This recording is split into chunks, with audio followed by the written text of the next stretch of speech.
Hello, hello. Oh, hello, Jinx. Thank you so much. Thank you so much for the subby. Much appreciated. Much appreciated.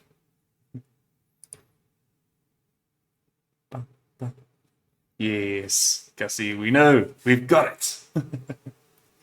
We have mic working. Obviously just doing our startup.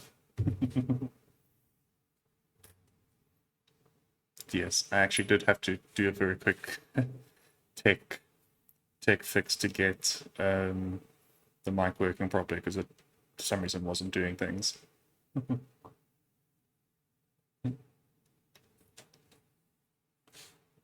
Yeah, me too.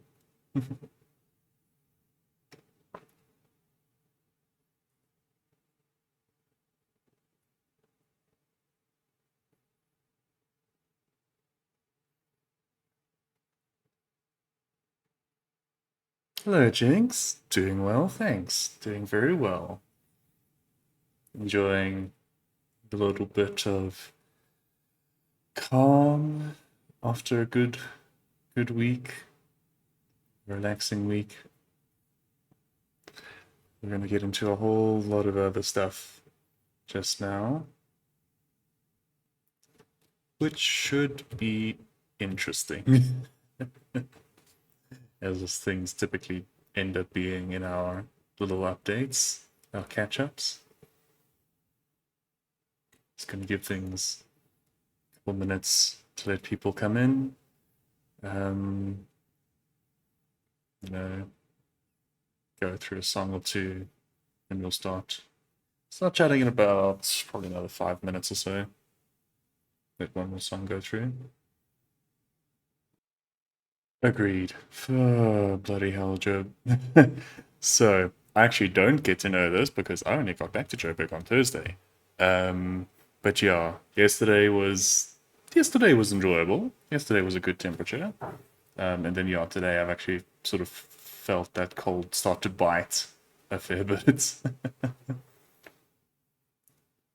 Uh, so it's interesting. It's interesting.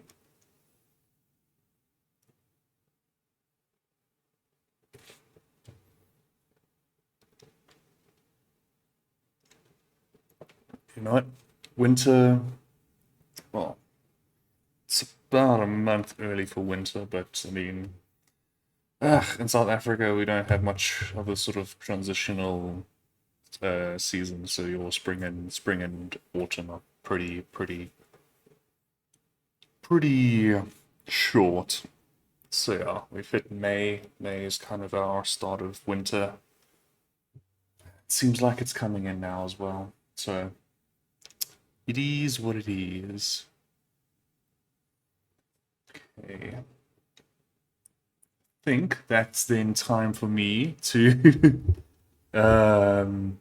yeah, to start speaking. And for some reason my VTuber hello. Can you okay, hang on. Why is it doing this?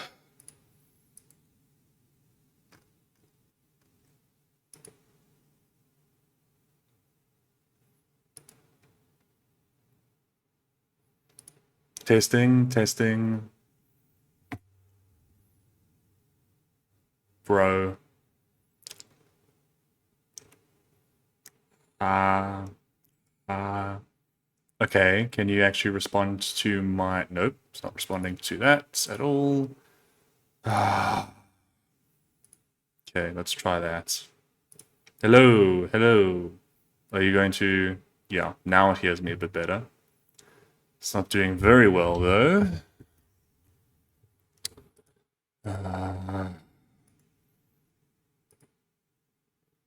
Okay. Is that doing a bit better? Yeah, now it's working. I just had to turn off to something else. Okay. There we go. Okay, I can turn certain things down a bit. Okay, that might have been a bit too low. Yeah, I think that's fine. Hello! Hello, everybody. Welcome back to my channel. Thank you, Goose. Thank you, thank you. Yeah, guys, it's been a little bit more than a month. Um, you know, uh, well, some timing things overlapped. The main thing was the holiday that I was just on, but we'll get to that a bit later. But bum, bum, bum, bum, we're back. We're here. It is another community catch-up stream. So, first of all, how have you guys been? Gussie and Jinx? What has been going on for you guys in the last month? What exciting possibilities and adventures have you all been on? Very nice. Very nice, Gussie. Skyrim, working. Cool. Always good things to do, I'd say. Um, It has been like 2 weeks ago with Echo. Ah, yes, okay. Now I know where the... I didn't know the username. Cool. I've put things together. Hello.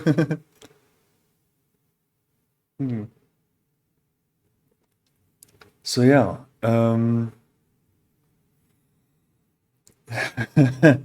it's been an interesting time as well. So essentially, what was this? This was about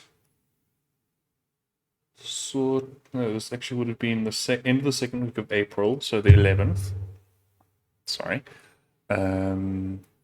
I finished or essentially left the game internship that I was sort of getting some experience from.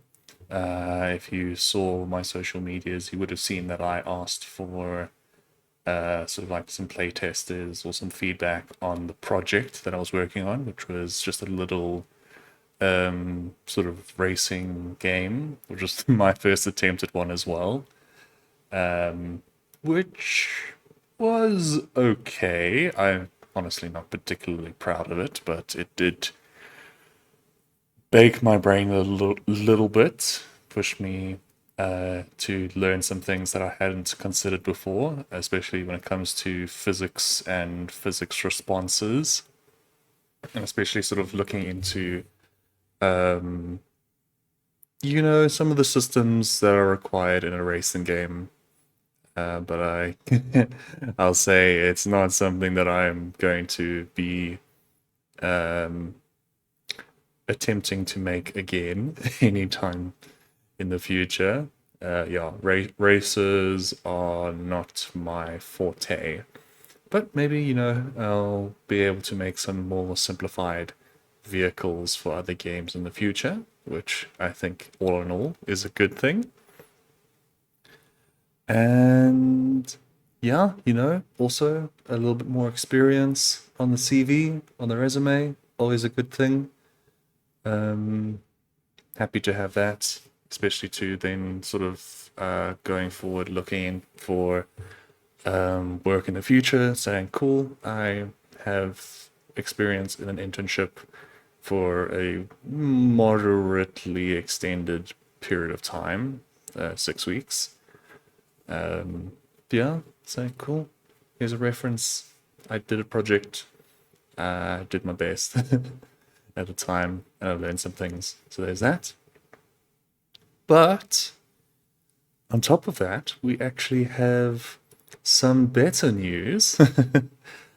Starting on Monday, I actually start a new contract as a game prototype developer. So essentially, I'm going to spend 3 months with a local game studio, a game studio in South Africa, and work as a game developer to make prototype game projects. Essentially, for each month that I am employed with them, I am going to make a game project that is a prototype that will be sort of under a certain project scope, in a sense, a certain brief. So yeah, that starts on Monday. Yeah, Goose. Yeah.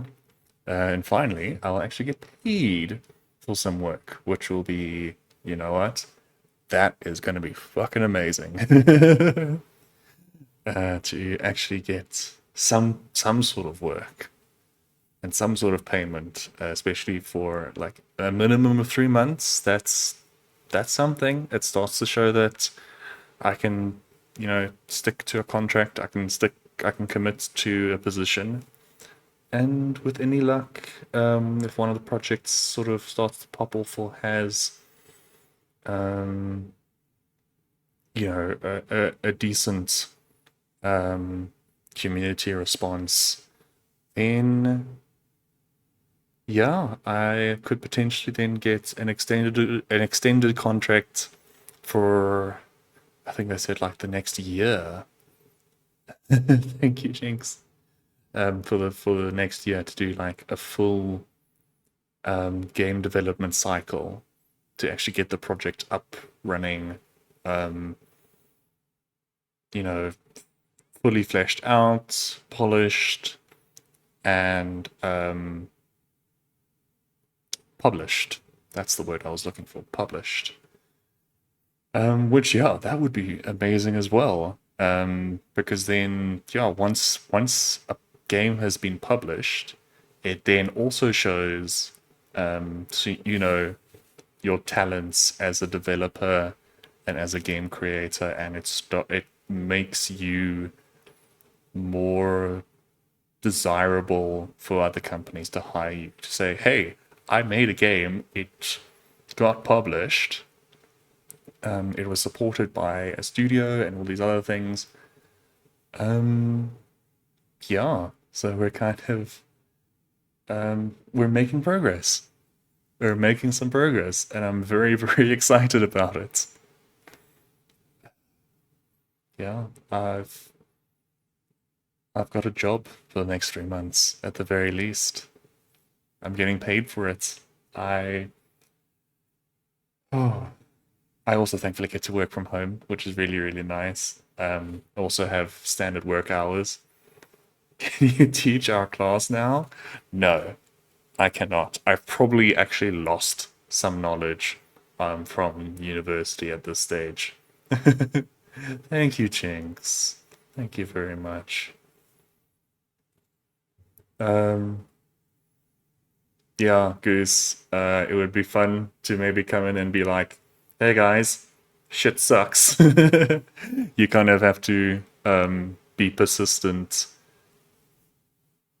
Nah, Paulo's not that old. He's really not. And I think Paulo's honestly a really, really good teacher still. I mean, he was very helpful for me when I was doing stuff. Yeah, there we go. Um, yeah, yeah. Like, it would be interesting to come into the university and be like, hey guys, getting work sucks so much. Um, it, I mean, it's genuinely the case of some of the guys that I graduated alongside. One of them is still doing the internship that I was a part of. One of them was getting a lecturing or teacher's assistant position. One of them is doing, oh, I think he's doing sort of like a multimedia or 3D animation thing, and another person who was or is sort of doing his own made his sort of like own mini studio and is doing his own work. He's kind of also like still trying to find work. It's the whole thing. Yeah, it sucks. Like the market is so shallow, so it's unfortunate. But you know what? We kind of push through, find a way to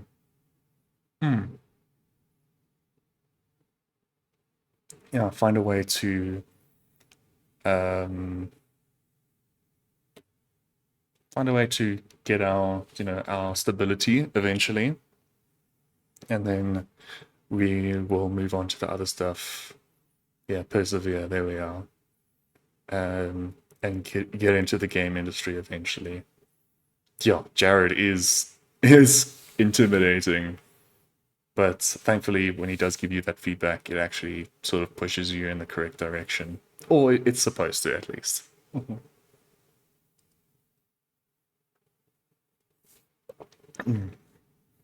But yeah, sort of along with that, um, I get to remake routines and schedules ahead of the next, or for the next 3 months, because obviously now there is a set work time.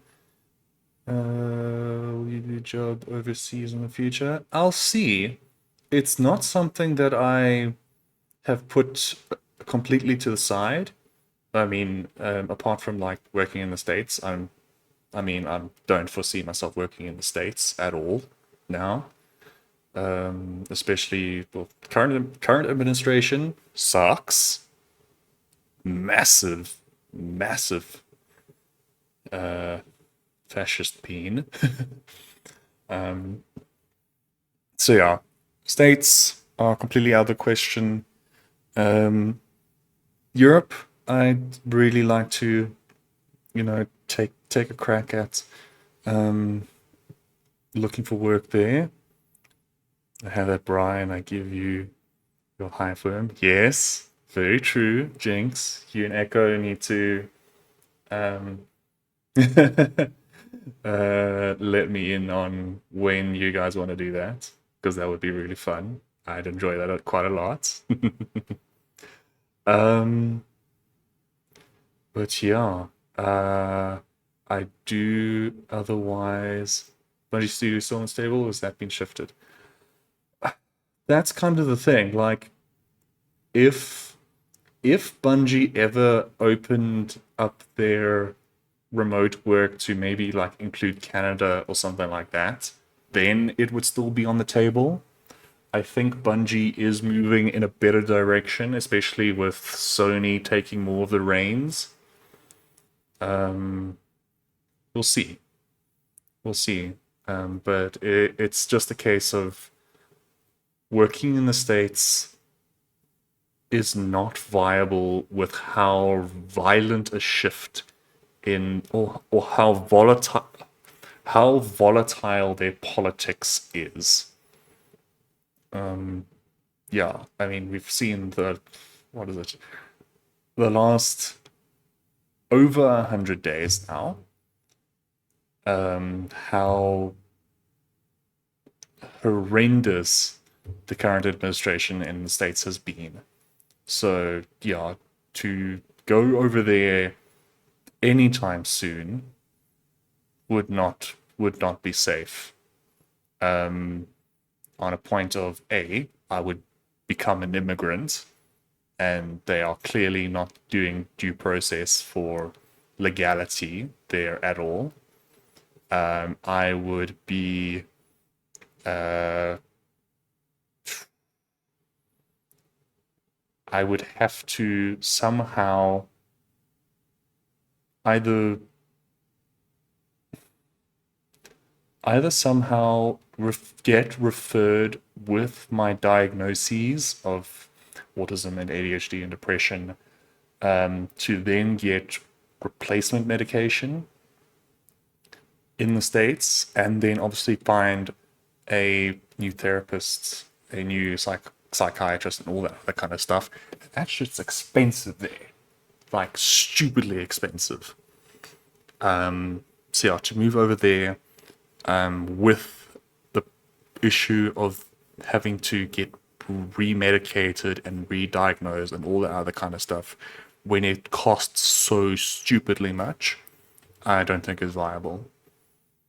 I would have to, like, that's exactly why I'm gonna, thought it'd be in the gaming studios, but I realized the stress is immense.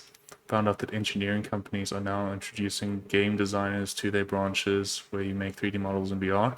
Yeah, that is definitely something that is part of engineering. Um, that's actually something I need to relook at because I have a degree in mechanical engineering as well. I'm pretty sure the math that I learned has, well, the math cooked my brain anyways. So I should maybe actually look at just like engineering firms in general and be like, hey guys, do you need what is it, someone to manage or to work in a software engine that allows you to do VR and that kind of stuff. So company Atari has it, and I shadowed there, and I'm interning there later the year. Nice, dude. Very nice.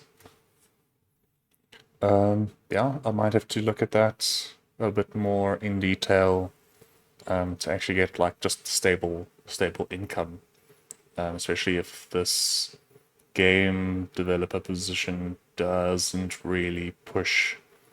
So I have a starting income, which I'm going to be very honest, does not pay even my rent. It kind of covers my food, which is decent enough. But yeah, if sort of like the extended developer role, or if I even get, well, that also depends if I even get picked up to carry on as a developer with them, doesn't sort of bridge that gap in a significant way, yeah, maybe I need to start looking at, other positions, and especially maybe then in engineering companies where I can be like, hey guys, I have a degree in engineering. I might not be able to do the math anymore, but I can do programming and I can do your sort of training and your VR and your model stuff instead. Yeah, I was talking about schedules. Yeah, job, normal working hours, which means I can actually do sort of like start making weekly schedules that will let me actually do chores a little bit more sort of regularly and within normal time frames. And it can actually then let me make videos as well a bit more regularly. If you guys saw on my socials and then the Discord as well, finally got out another YouTube video. You don't need a game design background or 3D. The guy showed had film as a study and he got the job. Okay, cool. Very cool. Yeah, finally put out a new YouTube video after about 2 months. No, not 2 months. I think a little over a month. But anyways, yeah. Finally, new YouTube video. And with any luck, I will be able to sort of get a video out once a week or once every 2 weeks. That's kind of where I'm aiming. Once I know what I can do on that in that regard, sort of like just pumping out sort of like currently it's all still Destiny stuff, so sort of like weekly story beats, and I do have a video now. We're filming while we're all in chat, potty chat. I do have the recording of that, and I will get it up eventually. But no, this one was still a fair bit earlier than that. This was the Heresy Act 2 Week 1 video that I just put up now. Yeah, I still then have all projects for Act 2 Week 2 and Act 2 Week 3. Then there's obviously your Act 3 Week 1 and your Act 3 Week 2, because that was the whole closing of Act 3. Act 3 was only 2 weeks. Then I have the Barrow Dyad exotic quest, and I think after that I have the it's all good. I can bleep out cussing very easily. Yeah, then after the Barrow Dyad one, I have the video that I did that I was recording whilst everyone was at party chat. For what was it? I think it was Expert Nether was what it was. But yeah, it's all good. All good. I'll have some fun with that. But yeah, that's the goal. Of one video a week or one video every 2 weeks. Start making that a regular thing. And with any luck, we will have, you know, regular video uploads, at least on a more expected timeline. If it can be like, let's say it's, yeah, we'll see. We'll see how it goes, because especially if there's like story beats on a Tuesday night, I sort of go out, I come back, it would take me like an hour or two at least, depending on what the story elements were, to actually just play through it. So I can't really do that anymore. Well, I didn't really do it anyways to start off with. But yeah, I would then kind of record it on Wednesday nights. Then I think depending on how long that activity or that recording session would be, I could maybe then start editing on the Wednesday, or sort of start doing editing on like Thursday, Friday night, and then maybe it will go up on a Saturday sense. Yeah, we'll have to see though how that goes. Let's, however, get this ad break in, just so that the next topic we can just start off with without any problems.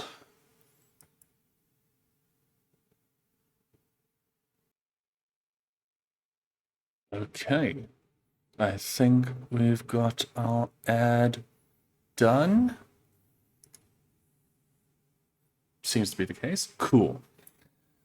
So, next topic we're going to chat about for a minute. Holidays. Yeah, I just came back from a little holiday. So essentially what happened is, yeah, so finished the internship on the 11th of April. I had pretty much the next 2 weeks completely off, trying to sort of like rest as I could. Oh, what?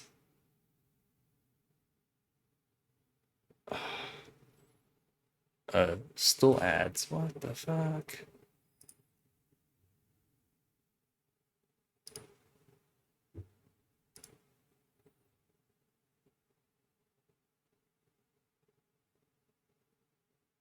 Okay. Now we should be done with ads. Okay. So yeah, as I was saying, yeah, I just got back from a holiday, which was really, really good.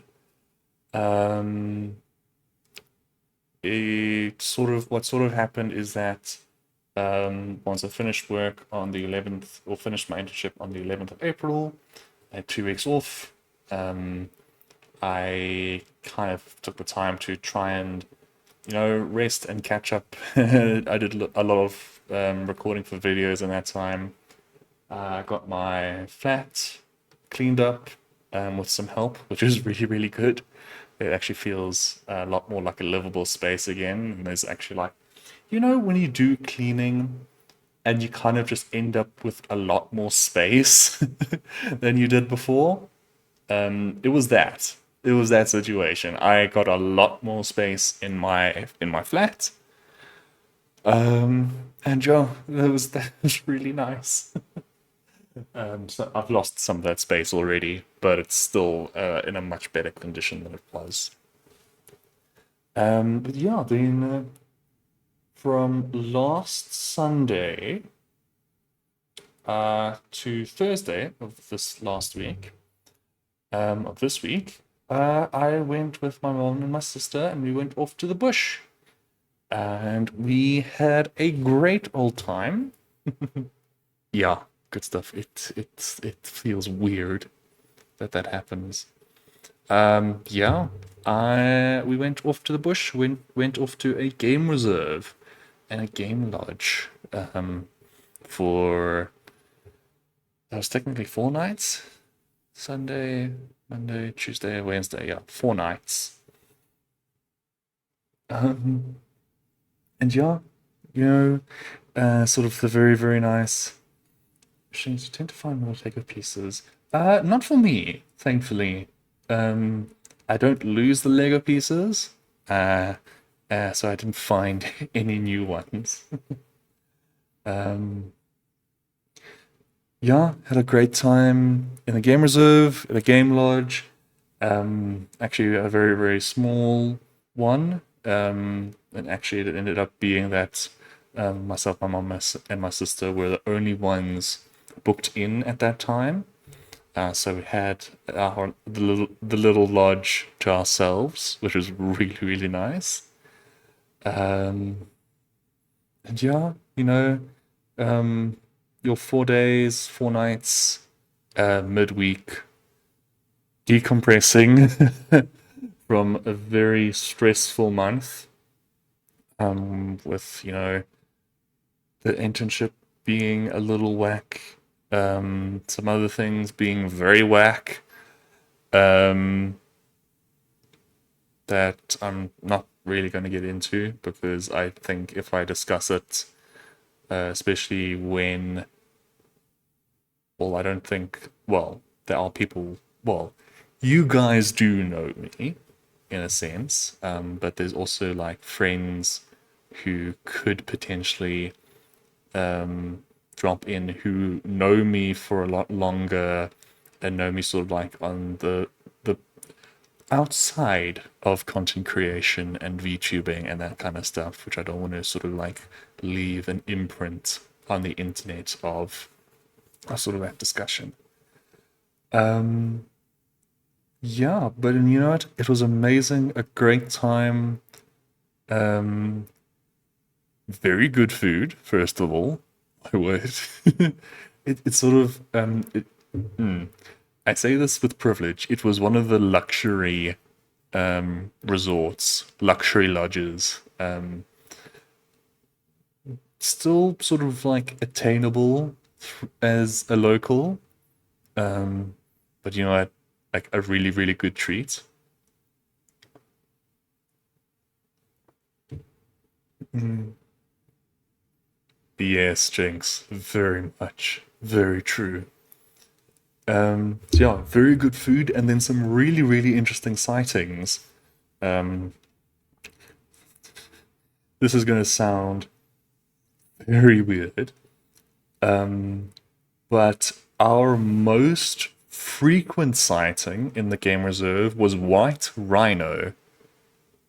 Believe it or not, white rhino was our most frequent viewing, our most frequent finding whilst we were doing our game drives and such, which I think in itself is a massive treat to sort of like get to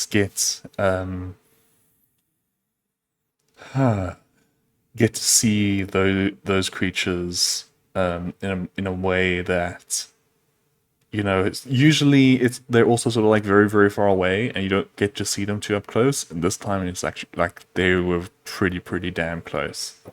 I've been sorry not too long ago. For me, it was years ago. Yeah, damn, dude. Yeah, it kind of becomes part of growing up. Um, the folks won't pay for your holidays anymore. You have to pitch in. You have to at least pitch in, or yeah, your holidays are paid for on your own. So yeah, I pitched in for myself. It wasn't the full cost, but at least it was sort of like quite a fair amount that my mom wasn't then paying for all three of us to go on holiday. Yeah, so we saw rhino, we saw a bunch of hippo as well in the one dam, sort of like a pretty sure thing because of uni. Oh yeah, that too. That too. That is also part of the reasons.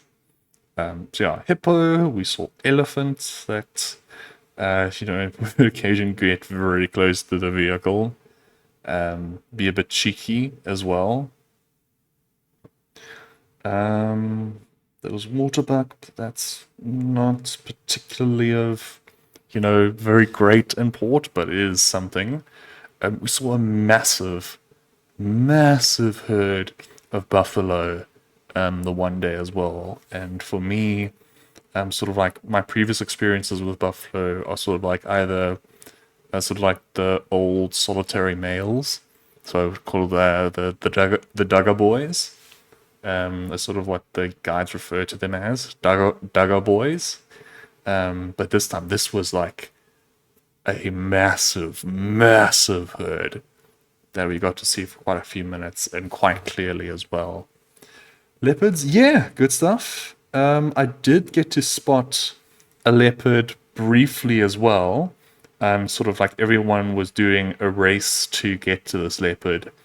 We were able to see it before I decided to hop off the tree and go into the bushes. But I think I did get a very good video of that, so I'm very happy with that. Also got to see a cheetah in that same drive, a little bit further away, but also very good treats. Very nice. I'm literally flicking through videos that I got.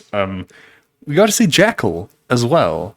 And what was really fun about that is that it wasn't like, oh, we could see jackals in the distance going off to something. No, this was a jackal that came up to us whilst we were having sort of like our sundowner drinks and snacks. And actually like was coming up to us to the point where like our guide was like shooing it away because it was coming to like try and get snacks, essentially. So that was really fun. No lions. We didn't get the chance to see lions this time at all. We saw eagle owl, some more of the hippos, rhinos again. Also sort of like a lot of protein. Yeah.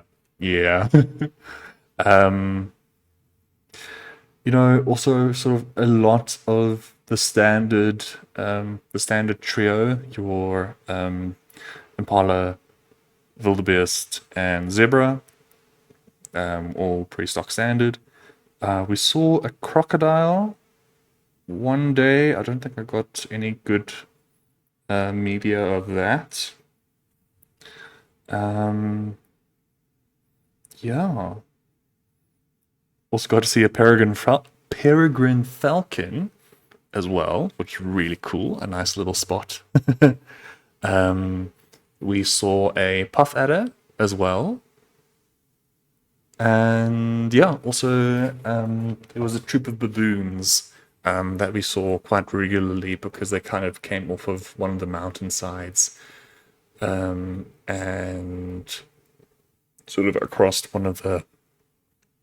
across one of the plains that we sort of like were driving past quite frequently, so we saw baboons quite often as well.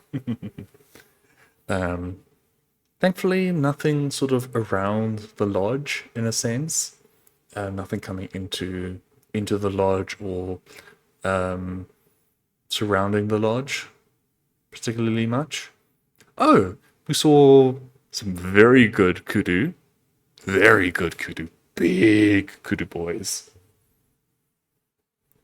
That's really fun. I don't know why. Kudus are always so cool to look at, especially the bulls, because their horns are so fascinating and they're genuinely big animals as well. I'd actually say kudus are the closest African animal we have, which is probably like the closest thing to a moose in a sense. Yeah, closest thing to moose and caribou, I think. Like in size.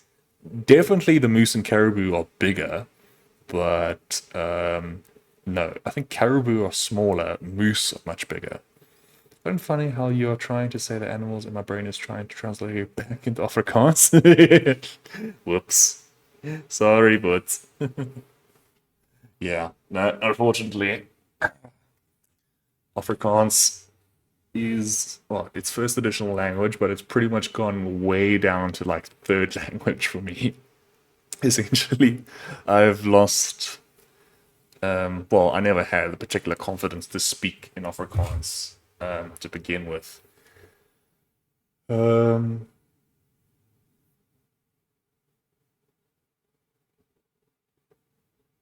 Hoe durf jij? I have no idea. Um, like I don't know what durf is. Lol. Yeah. Um, yeah, I kind of got like my 72 at the end of high school, and that kind of became it. That was about the extent of where my Afrikaans. How dare I? Yes. True. True. True. Okay, there we go. I learn things. Um, yeah, I'm sorry. My brain's kind of lost the track. Yeah, lots of good animals, lots of good food, good unwind, good reset. Especially now going to work next week. A very good means of sort of being able to hang out with family, not have stress, not have worries, to just chill and to vibe for for a couple days. Um, and then we came back on Thursday, and then yesterday we sort of went to check out Hobby X as well, which was very interesting. Don't find Afrikaans people are trying to learn English. Uh, Trying to learn English people Afrikaans swear words. You said it wrong.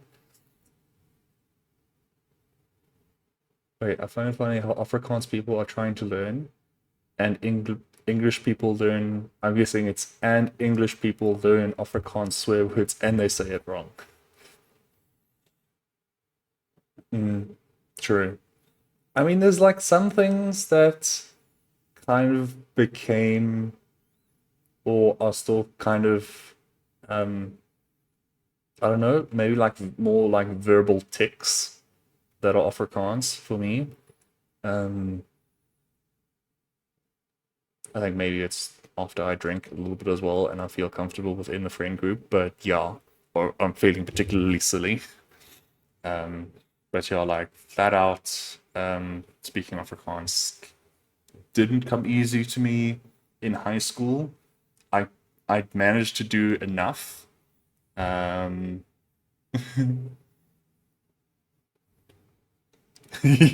yeah, that and the Afrikaans version of the F word of the F bomb.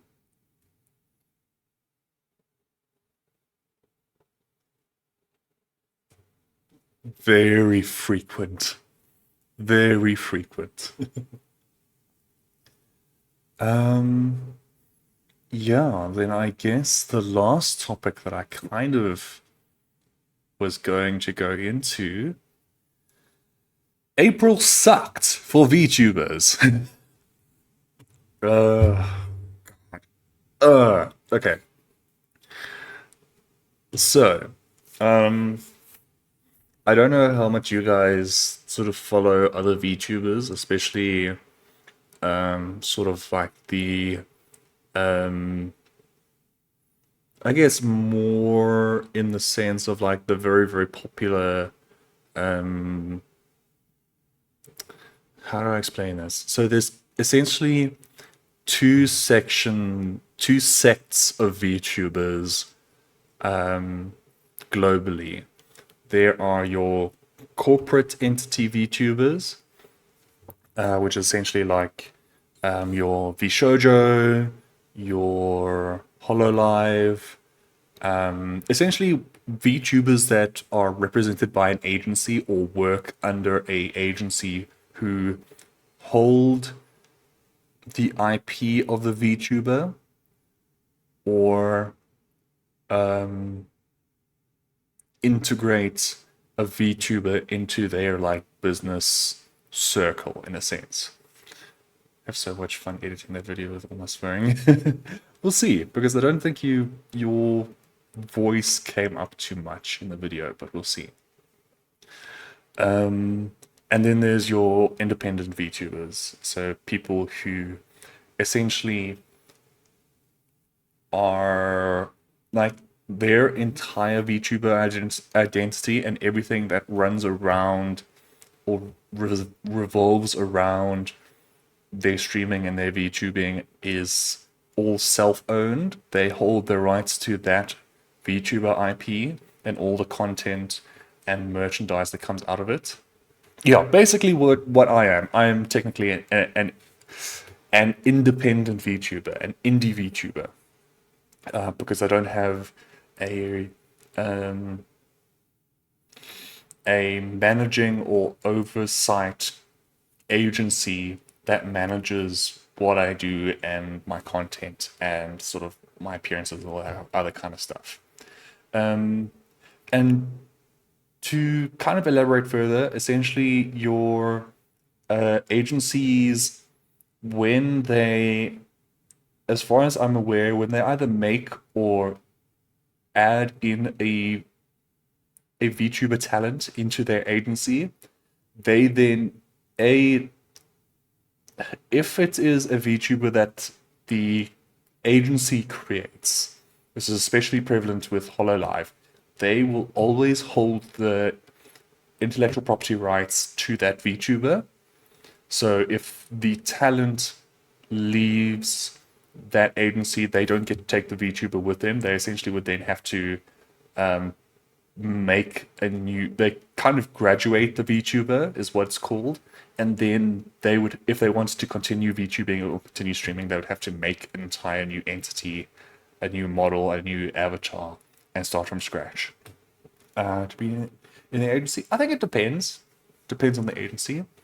But then also what the agency does is that they cover and manage sort of like your admin and management and your legal stuff.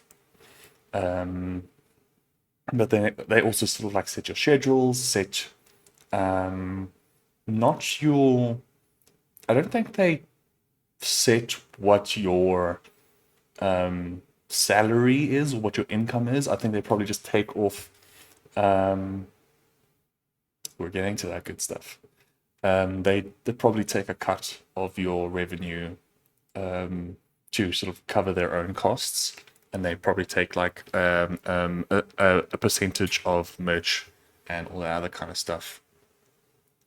And then you've got your indie VTubers who, depending on the level of success, either are like me, where literally they do everything themselves, all of their streaming, their admin, their content editing, their social media, everything is done by themselves. Going up to VTubers that have an entire staff team around them. So they hire and pay a manager, they hire and pay video editors, they hire and pay Well, I think I'm going to say artists, but that's kind of still happens, I'm sure, at like very low stages, especially like me. I also hire and commission artists to do things. But then they also have moderators that they pay. They have, they have a larger team because they are making the money where they can say, okay, cool, here's money for you to do this, here's money for you to do this, here's money for you to manage this, and then they still represent their own brand. As Gussie Goose has alluded to, one of the major things that happened this last month in April is that Gargura, who is one of the, I would say, founding English VTubers. She was part of Gen 1 for HoloLive English. Gargura was, yes, our sort of shark queen, shark princess. Was one of the first VTubers that I sort of started to, well, got content on or started paying attention to. It was sort of like mainly Gura, Calliope Mori, and Kiara Takanashi, I think is what her name is. But essentially, Kiara was also part of the Gen 1. She was this like Phoenix character. But yeah, the three of them and their other two Gen 1 counterparts, which I know was like Amelia Watson, and I can't exactly remember off the top of my head what their squid based VTuber character or avatar was. I don't remember her name at the moment. But yeah, Gagura, 4 years, 5 years later, did her climb to fame, had her time in the spotlight. I think was still wildly popular, but decided, sort of made an announcement at the start of April that essentially said, "Hey everyone, I'm doing like one last project that's coming out later this month, and then I am graduating."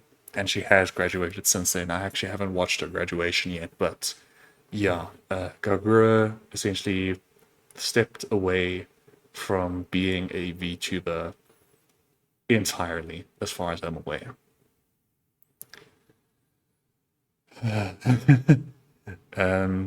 Yeah, let me run this ad quickly, and then we'll get on to what happened after that.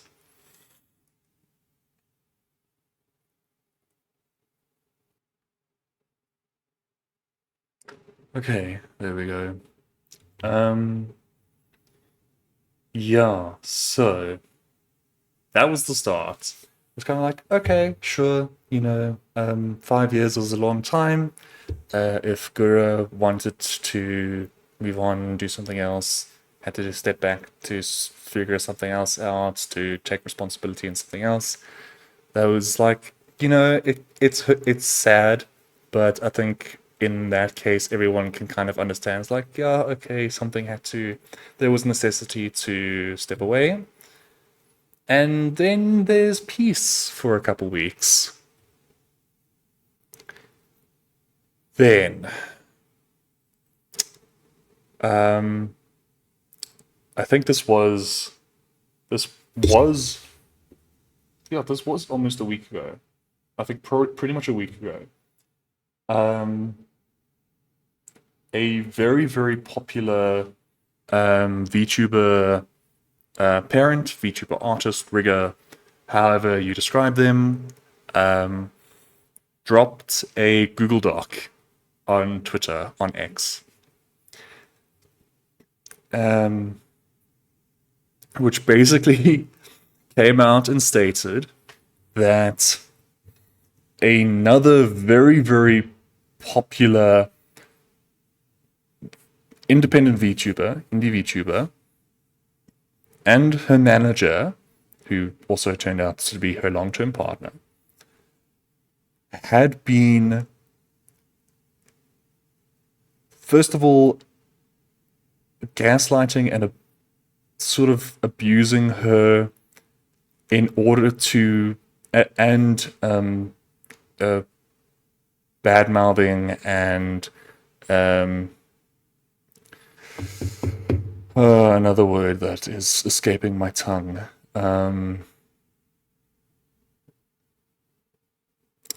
Yeah, I wasn't gonna say it, Goose. That's why I don't want to say it in video. I think everyone else has kind of made sure not to say it in video, so I wasn't gonna say exactly who it was. But yeah, you've got it right. And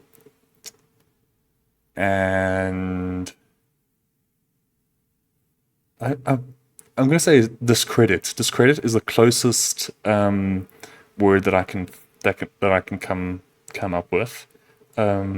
To other VTubers, sort of both outside of her friend circle and inside of her friend circle.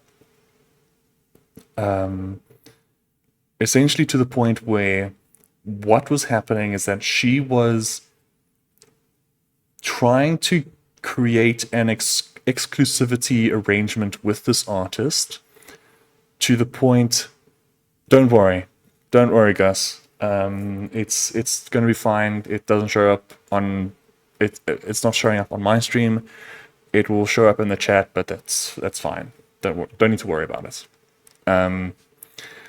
So essentially, trying to force this artist to be in an exclusive arrangement with them, and essentially forcing them to also not take on work from other streamers, other VTubers, and essentially was pushing them to drop commissions, which is what they eventually did.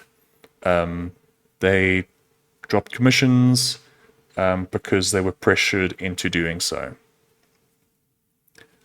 She came out, had all the receipts from mainly the manager, but also from the VTuber, from the streamer as well, in a manner that essentially was showing that the two of them, the streamer and the manager, were on the same page.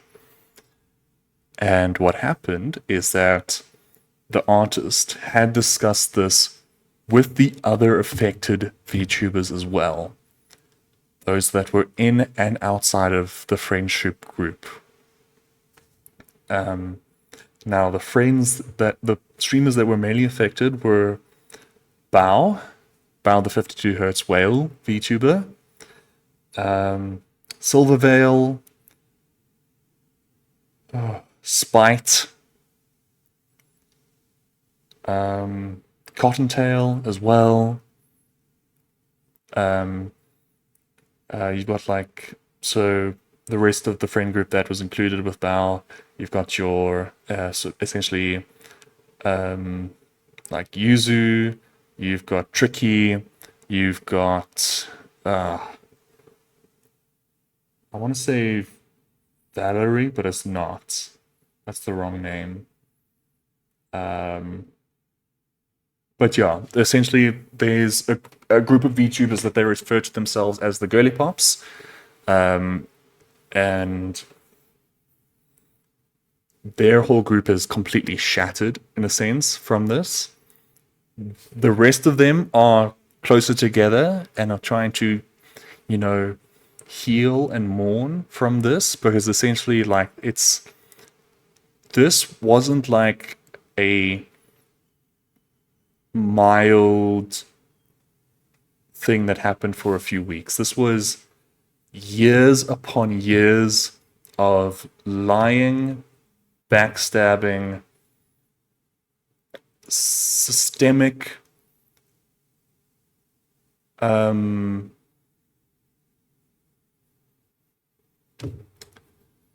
systemic slander which was taking down their brands, their business, whilst this other VTuber was being incredibly successful and climbing the popularity ladder by using the other members in this group and trying to collaborate with other VTubers and other people of interest. Again, for years. So all of these other VTubers dropped their own Google Docs, sort of saying, you know what? We are really hurt by this. We completely support this artist. We can see now why things went wrong for us. We had other we had her community coming in and bullying us, and she did nothing. We had to we repeatedly rejected collaborations with her because we didn't feel it was right, etc., etc. Only found out about her yesterday and almost watched an hour video clip on it. Yeah, dude, I've been going through, essentially, I have now been following all the other VTubers that were affected by this that I wasn't following already, watching their responses and getting as much information as possible as I could about this, because I really liked that VTuber as well.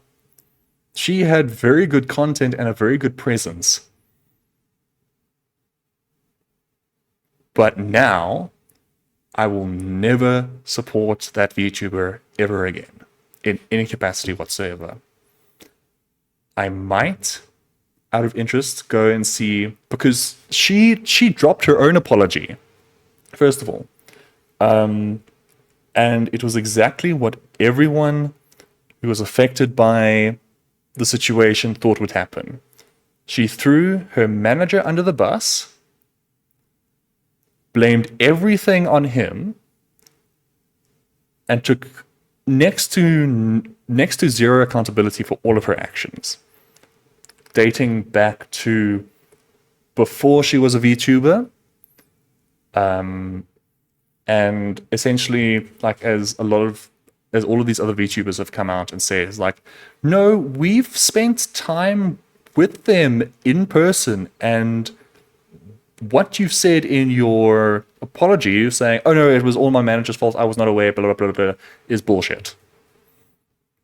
Now my YouTube feed is full of her, but I dare not look at it. Yeah, just, I'd say just, like, go onto those videos and say, not interested, not interested, not interested. Essentially, don't, like, tell YouTube, don't recommend this channel, don't recommend this person, don't recommend this kind of video, whatever. Yeah, so instead of taking accountability for all of her responses were very narcissistic anyways. It was, I'm sorry you got caught up in this. I'm sorry you felt that way. I'm sorry that this happened to you. I'm sorry this was inappropriate of me to do. Sorry this was not professional. Sorry this was, essentially, she never said that it was her fault, that she did something wrong. She said, oh, I'm sorry that this affected you in this way, or that you were affected, or whatever. She didn't apologize for her actions whatsoever. So yeah, this massively popular, successful VTuber has completely toppled her entire image, cut off literally every connection that she ever made, and has burned her entire audience. Oh wow, okay, that's interesting. I might need to take a look at him as well. And essentially, there's another very good VTuber who was and still is more popular than this other VTuber was. Her name is Shy Lily. And she had read the apology of this VTuber, and it's been memed on. She essentially came in with a steel chair and body slammed this other VTuber and ate her up in how absolutely appalled and disgusted she was with the response and with the behavior of this VTuber. So I unfollowed this VTuber on everything that I could. I've tried to keep up to date with how everyone else that was affected sort of,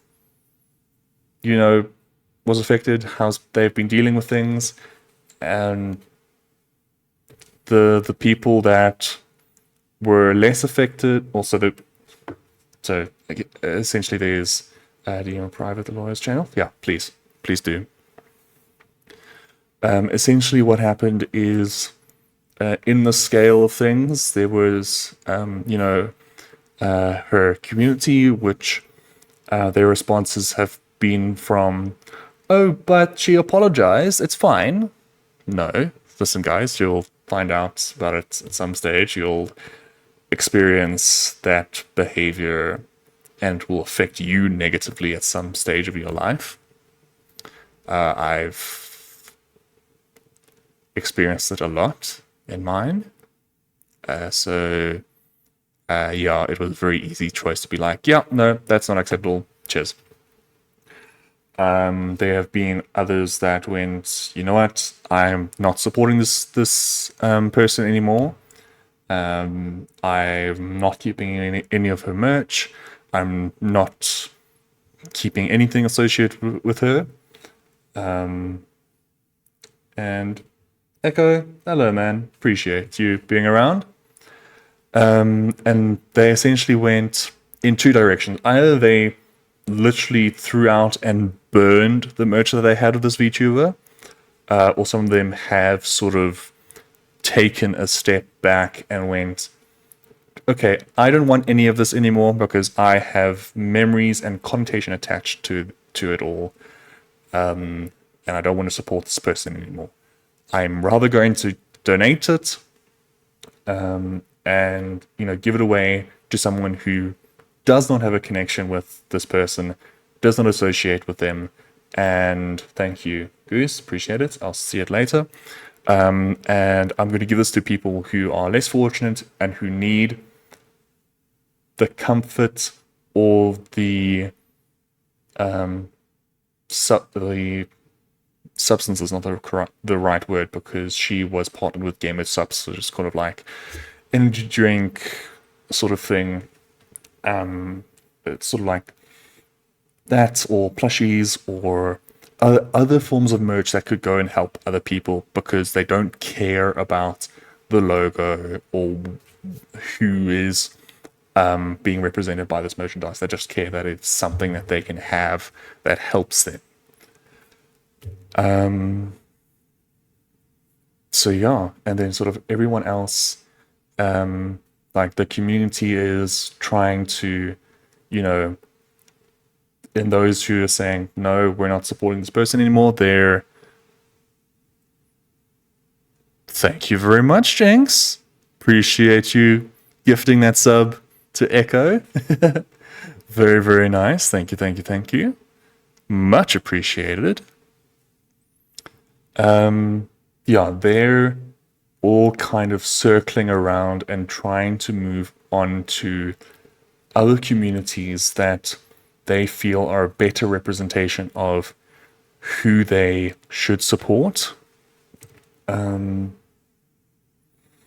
that is especially people like So they're going off to like Bao, they're going off to Spice, they're going off to Silver, they're going off to sort of like the other girls in the girly pop group.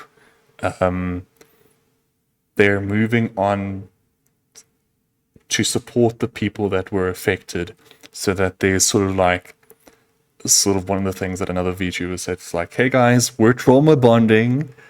So it's been a good thing. Well, it's been a terrible situation, but I think there's people who are moving on from it and trying to make the best of the bad situation in as much of a healthy manner as possible, which I really hope does happen. Because, yeah, fucking hell, dude, that is a shit situation and a half to have. Yeah, I don't know how I would have handled it if that was the situation I was left with, in sort of like supporting of another person. Why are people like this? Dude, I don't know. So there is the aspect of this is stock standard narcissistic behavior, which is fucking cancerous, honestly. And then there's the other aspect of this was greed, straight up greed. They looked at everyone around them and were not happy that they had competition of any kind whatsoever, that anyone was encroaching on their appearance, encroaching on design elements, anything, and did not open a discussion in or conversation in any way whatsoever with these other creators, or in other instances made the conscious effort to be as much like another creator in order to siphon off their success as well.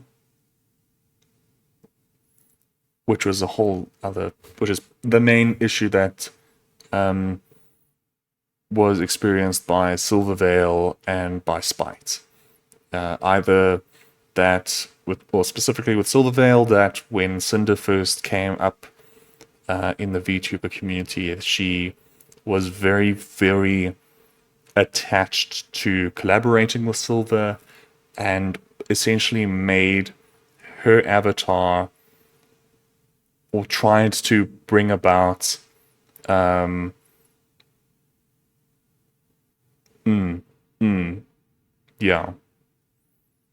essentially tried to bring about that, the two of them were connected or were very similar, and wanted to sort of like step off of having the platform from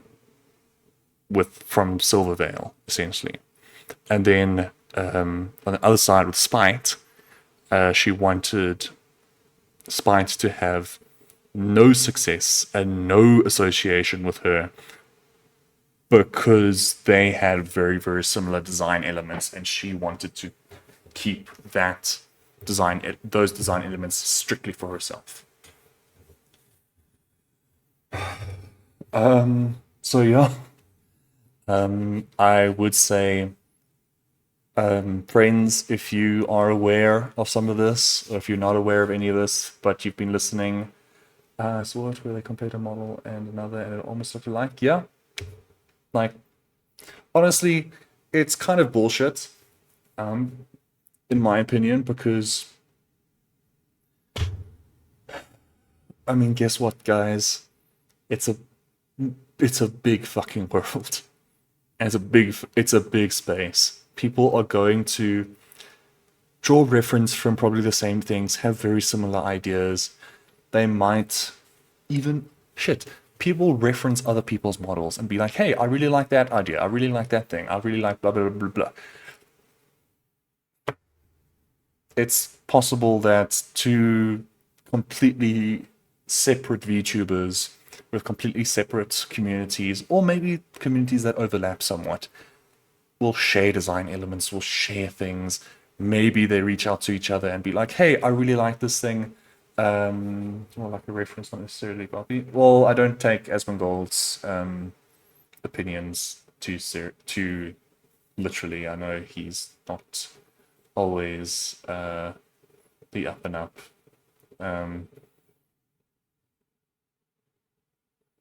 Yeah, I don't know, but essentially the behavior, whether it was copy or reference, was unacceptable. Um, so that's kind of like where the main issue was. It's like, yeah, I mean, I think between Spite, Silvervale, and this other, and then, well, fuck it, Cinder, um, Spite and Silvervale did not give a shit. Did not care. It's like, you want to be your hellhound, whatever? Cool. Doesn't matter. Does not affect me whatsoever. It's chill. And Spine was like, no, this is my image. This is my IP. This is my business. This is all mine. I need to keep it all for me. And that's the problem. That's the main problem. Is that she then attached her image so wholly on herself that similarities were not acceptable. That someone else's popularity was not acceptable, which is the whole problem that happened. Yeah, that was kind of the big blow up. And then after that, less hectic. Another VTuber who's been working with VShojo for about the last year and a half. It was announced mutually between VShojo and the streamer. The streamer VTuber is Matara Khan. She, along with VShojo, announced that they were no longer that VShojo was no longer going to represent Matara, effective. I think it was Monday. No, this coming Monday. This coming Monday, May 5th or May 6th, Monday or Tuesday. And it's kind of like everyone kind of went around, was like, well, what's happening? What's happening? What's going on? Blah, blah, blah, blah. And no, I don't, like, Matara can't talk about it. Vishojo's not going to talk about it. Essentially, it was a case of, okay, guys, well, I'm transitioning out from being a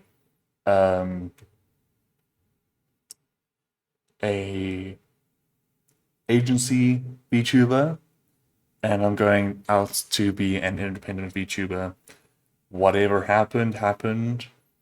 This breakaway, in a sense, was discussed for a long period of time. I can't discuss it publicly. We just, between Bishojo and between myself, we're not working together past this point. And thankfully what she did sort of put through, which I think was really, really good, is like, I am still Matara Khan. I've always been Matara Khan. I will just no longer be Matara Khan of VShojo. But I hope you will still continue following and all the rest of that. And yeah, I sort of watched a little clip, well, not a little clip, a clip of her discussing it. Essentially saying like, VShojo as the entity is not working with her anymore, and she's not working with them anymore. But the VShojo streamers, VTubers, are still very close to her heart. And everyone is still going to be doing collaborations and streams and all this other kind of stuff together, as it is possible to do so, which I'm really, really glad, because I think Matara is actually a really, really good streamer.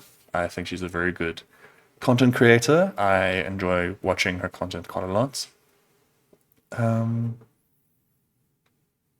Deal. Fuck. April. God damn it. Why did you have to be so fucking chaotic? So difficult. for VTubers. Damn. Yeah, that is all the news that happened in the last month. April Fools. Oh wait. Yeah. Unfortunately not. That is a very long April Fools. Um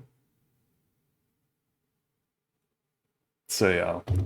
Um that was that.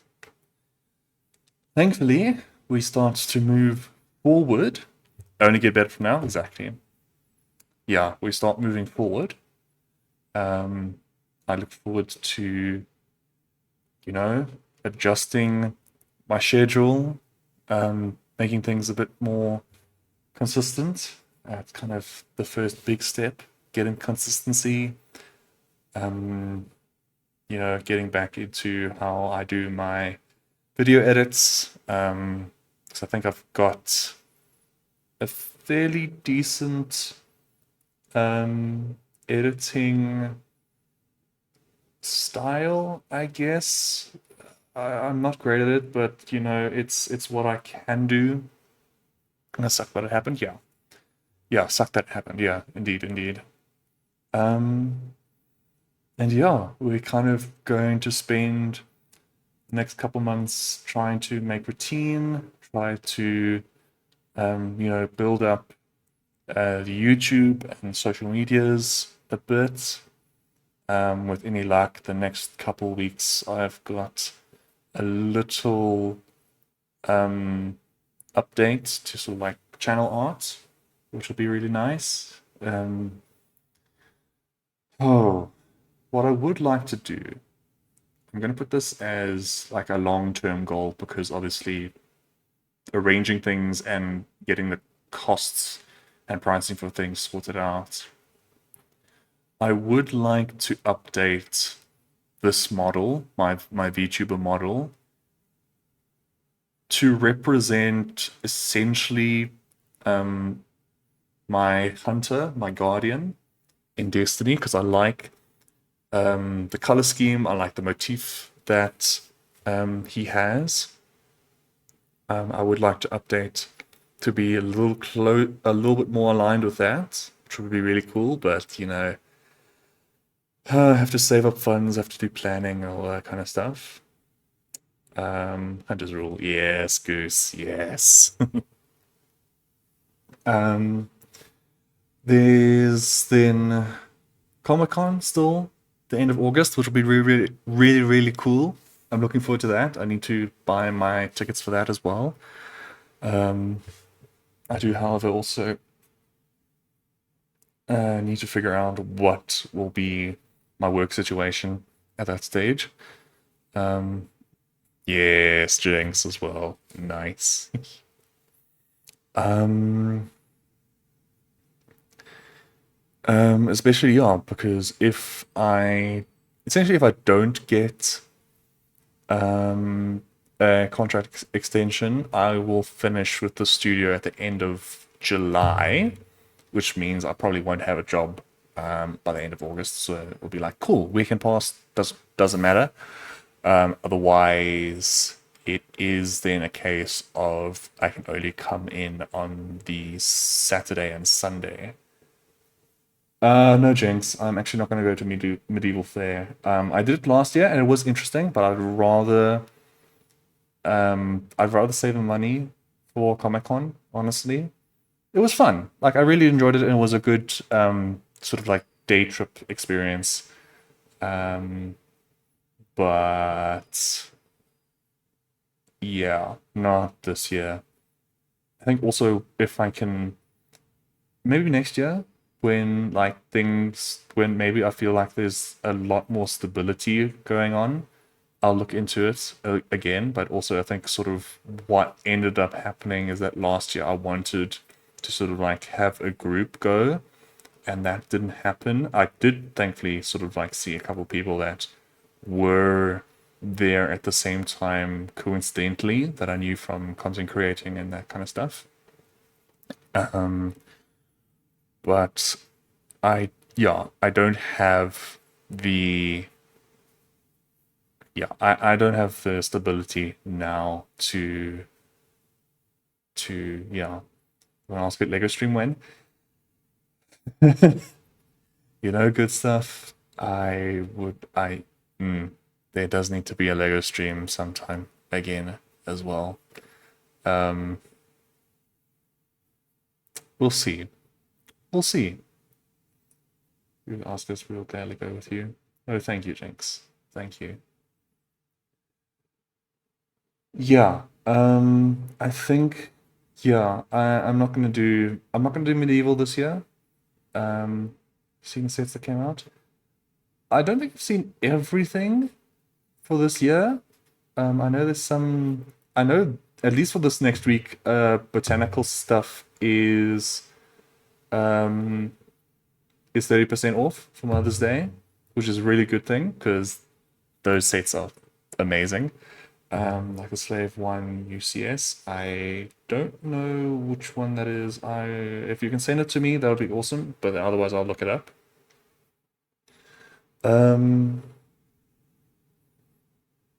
yeah. I'll say job, Comic Con, uh, content creation stuff. Yeah, I think Ramsford is back this year as well. Ooh, I don't know what Ramsfest is. I'm actually gonna try and. No, it's not me. Copy. Control C and drop it into Google for later. Check it out.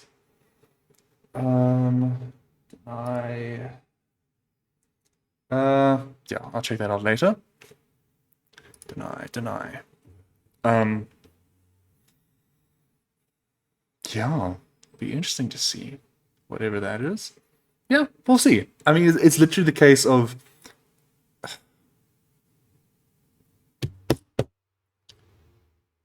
I want to be financially independent by the end of this year.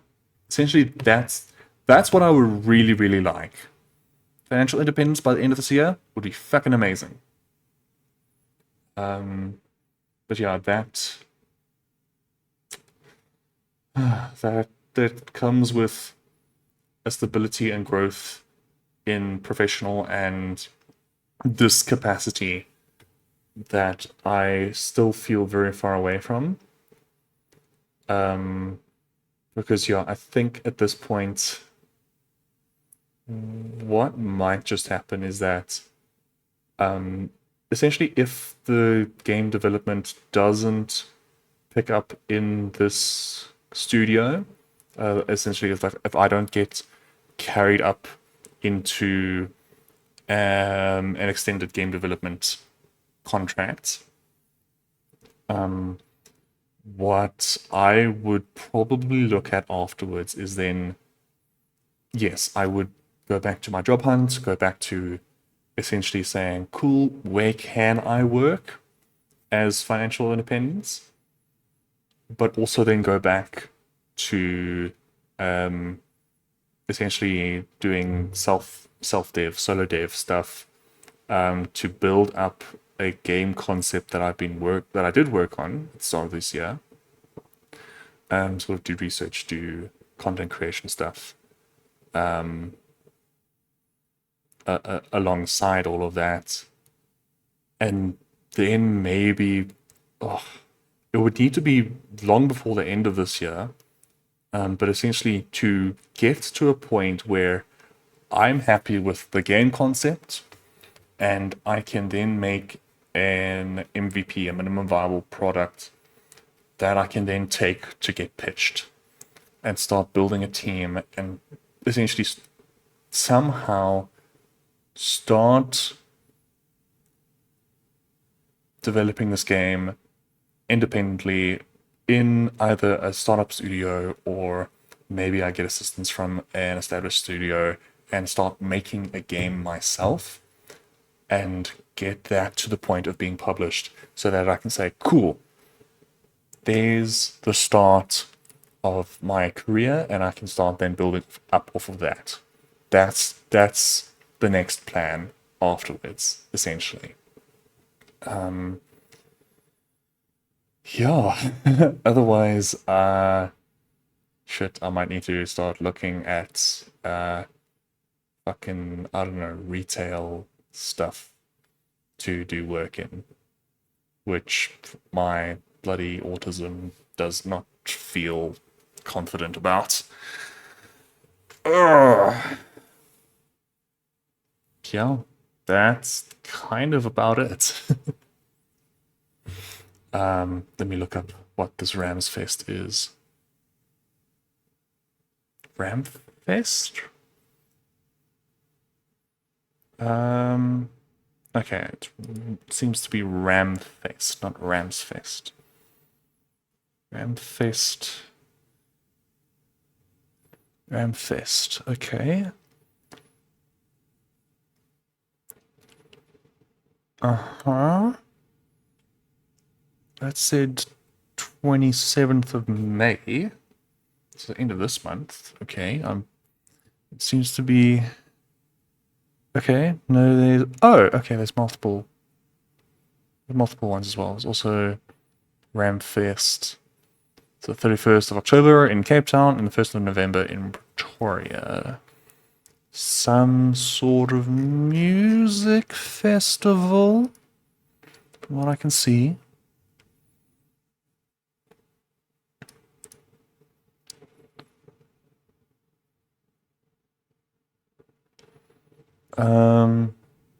Yeah, that's exactly what it is. I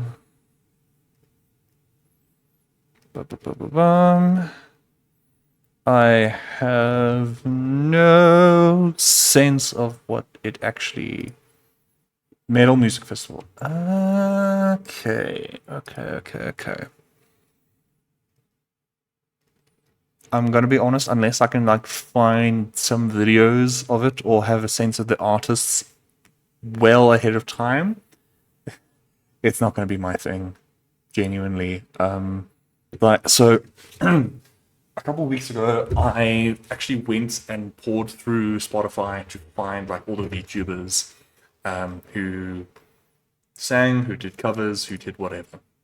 And part of that was obviously Cottontail, seeing Cottontail and her music between her covers and her original music. And I genuinely don't mean this in a harsh manner whatsoever. She has great musical talent. But I didn't like her original songs very much. I think the only original that I actually liked of hers was Animal I Have Become. I think that's the name of it. I go up to my liked songs. This will take me a while. She was one of the first ones I was looking through. Yeah, Animal I Have Become. That was, like, as far as I'm aware, was the only original music of Cottontail that I really, really liked. And it's a cover? Really? Oh, okay. Well then, fuck. The original, Cotton's original music I didn't enjoy very much. And then a 3 Days Grace song. Okay, cool. And then the most metal VTuber that I gave a look at is OBKT Cat. OBKT Cat. Let me just enunciate that properly. And also, she has wicked musical talent. I mean, all of her music is done by herself. In essence, she does lyrics, vocals, and all the instruments. I think maybe she then asks someone to edit or to do the mixing. But everything she does is independent, and that is fucking amazing. I don't like it. It's too harsh. It's heavy, heavy metal. I couldn't get so I couldn't. I was like, fuck. I couldn't get into it. Yeah, it wasn't for me. But yeah, then I did like a lot of. There's a lot of other VTubers who did really, really amazing covers. I mean, like Froggy Lock, she and Zen did a great cover. Let me actually go through things. They did a great cover of Stuck in the Middle. Froggy also did a very good cover of Crazy. What do we have?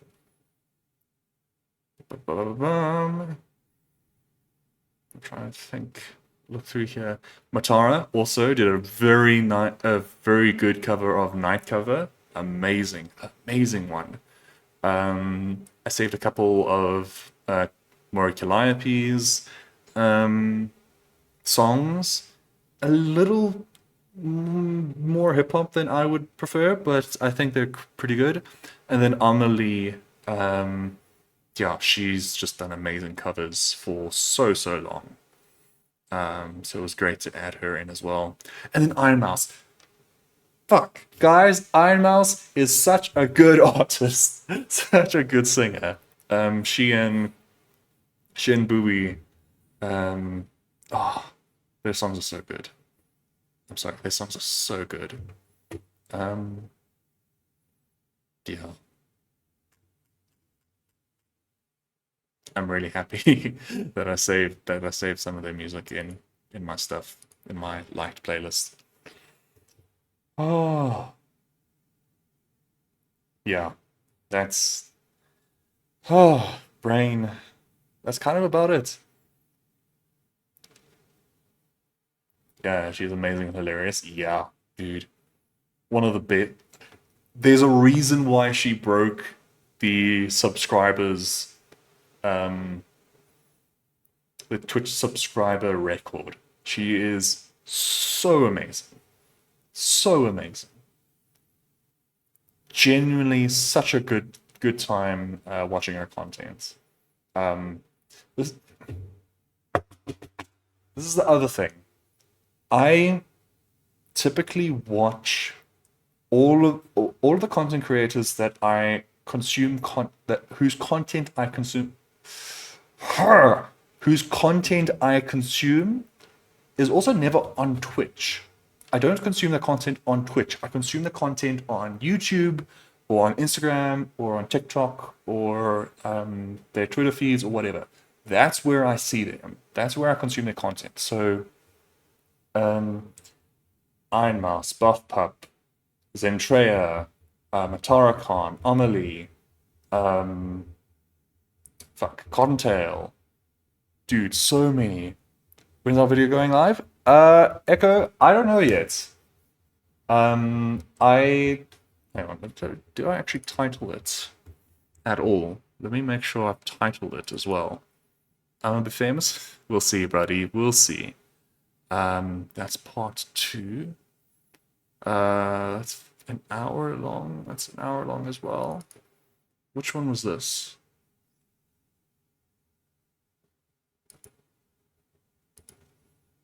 Okay, I know which one this is. Okay. So this one, sorry, I'm gonna just rename things quickly. Barrow, Dyad, recording, which isn't even spelled correctly, and then this one is expert nether with echo and brother, can you DM me or just chat who our other participant was, or I can just look through.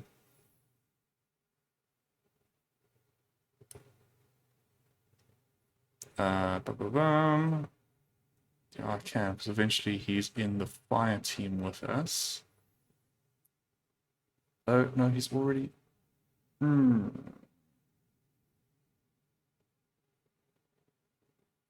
Pity.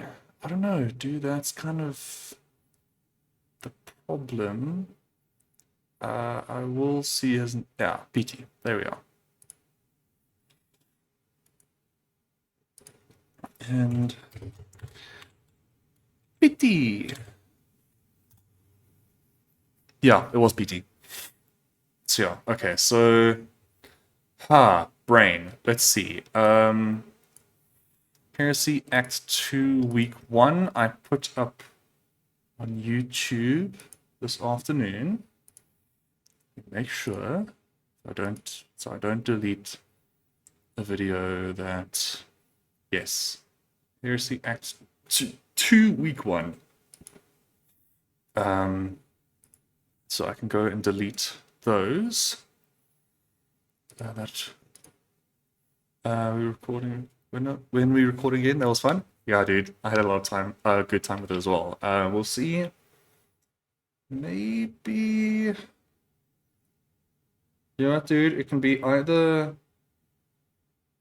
Um, Let me not commit to anything for this next week, but I'll send you a message to see maybe the week after because it's gonna be. I'm starting a job this week. Thankfully, it'll be normal working hours, but I need to see when, well, sort of like what my levels are, and sort of like what I can fit in as a schedule, and then we'll go from there. But let me essentially try. So I'm kind of gonna try and push out a video a week as best I can. So we've got Act 2 Week 2, Act 2 Week 3, Act 3 Week 1. No, that's 3. Act 3 Week 2, Barodiad, and then Nether. So that's like at least 6 weeks down the line. So yeah, maybe that video goes up in like 6 weeks, possibly. Do you see the nerf of Lord of Wolves? So sad. I actually haven't. I haven't. I've because I've been away for the last week. I've kind of missed a lot of like the YouTube videos and that kind of stuff. So I don't know what the situation with all the nerfs and buffs are at the moment. But I know. Oh shit! Right at the 9 is starting this week. 30% damage reduction. Oh, damn. Okay, that's intense. Very intense. Um, but yeah, I think the expert nether will probably be out in about 6 weeks. That's my expectation. If I can do a video a week, maybe I'll be able, if I can do sort of like, if I can get like shorter videos out, or if there's like shorter recordings that I can pump out maybe 2 a week. We'll see. But yeah, sort of in the meantime, it's probably going to be 6 weeks time. Especially with having to go in. Like, I don't think I'm going to be cutting anything out because overall, I'll have to go back and watch it again. But overall, I think like the entire recording was pretty funny. I just didn't have to go in and do like audio leveling and bleeping and that kind of stuff. So we'll see. But yeah, then otherwise, yeah, it's all of the other Act 2 and Act 3 content, Barodiad, yeah. So I've got a little bit. I've got a little bit to do. But yeah, we'll get there. So raiding dance machines finally. They've been nerfing it pretty consistently. But I also saw that they nerfed Redrix's F stock as well, which I think is, well, from what I've seen, has apparently been, yeah, pretty rough. Yeah, 6 weeks, my guy. Because I don't know, I really don't know how much spare time I'll have after work, and then also like trying to keep up with other Destiny stuff. Like unless I completely block out a couple weekends, and just like pump out a video over the weekend as well. Yeah. Thank you, Echo. Much appreciated. Yeah, it's a 3-month contract as a prototype game developer. So we'll see. We'll see if well how well I do in that, and hopefully get an extended contract after that. But we will see. We will have to see because yeah, dude, I would like a stable job. Something that also makes me somewhat financially independent. Be really, really cool. But yeah, we'll have to see. Played Atomfall? No, I haven't. Actually, I'm not even sure if I have Atomfall on my Steam at the moment. Back to store, please. Atomfall. Ah, there it is. Okay. Okay. Put it on the wish list. The Stalker like it's so good. Okay. It is on the wish list. Hopefully you'll get a discount at some stage. What I'm actually currently what I currently got today, because there are some other friends who sort of well, I've seen it from the other. It's on Xbox as well. Oh, thank you, Jinx. Thank you. Free on Xbox Game Pass. Fantastic. I'll open up Xbox just now as well, and I'll add it into my play laters. What I did get earlier today, though, which some other friends recommended to me, and I mean, I've been looking at this game anyways from all of like the streamer content that have been made from it, is Repo. I'm quite keen to give Repo a shot. Repo looks like it could be a really, really good good game to play, especially in a group thing. I want to play Repo? Yes! Echo! Hell yeah, man. I'd be keen for a repo night.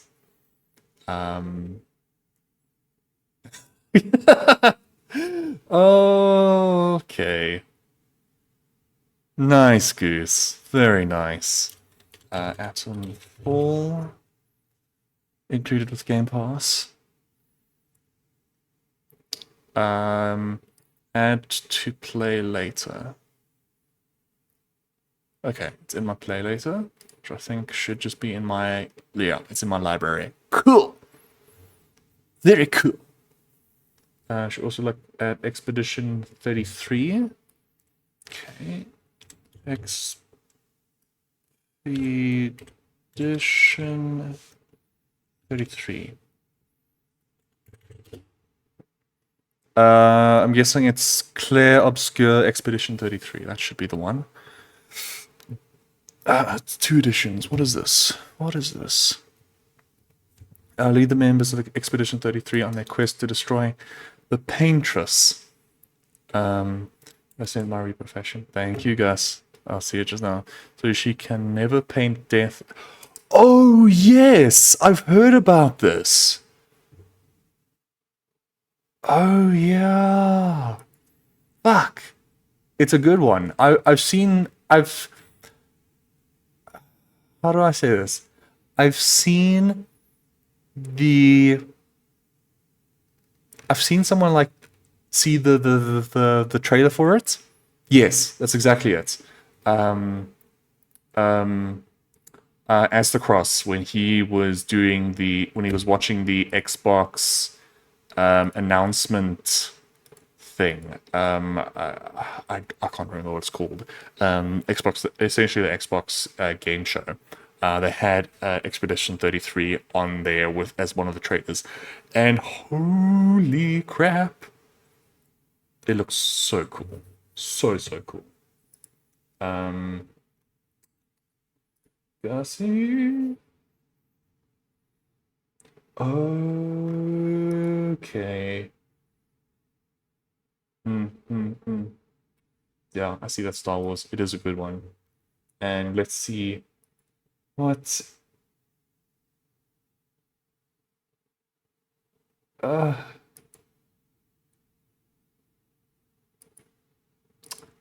okay.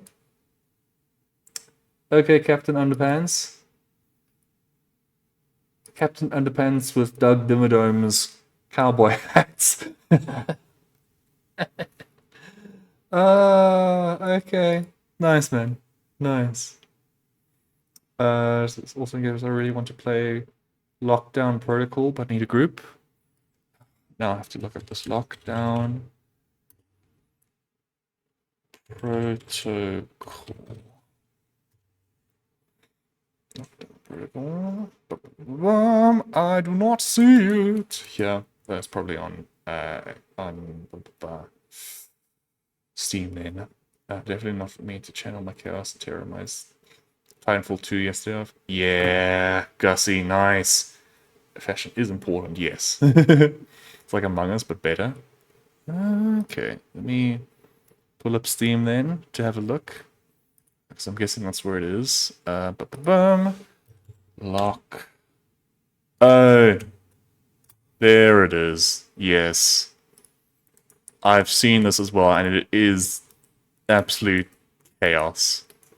It is disgusting chaos. Titanfall, yeah, came out on my birthday. Oh, really? That's cool. Let me actually see. Oh no, Titanfall's on Xbox Game Pass, so I don't need to get it on Steam.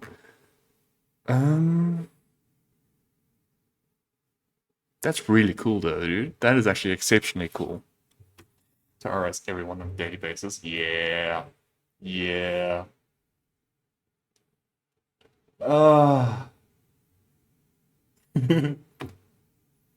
Another thing that I actually would like to do, to have a group play is Marvel Rivals.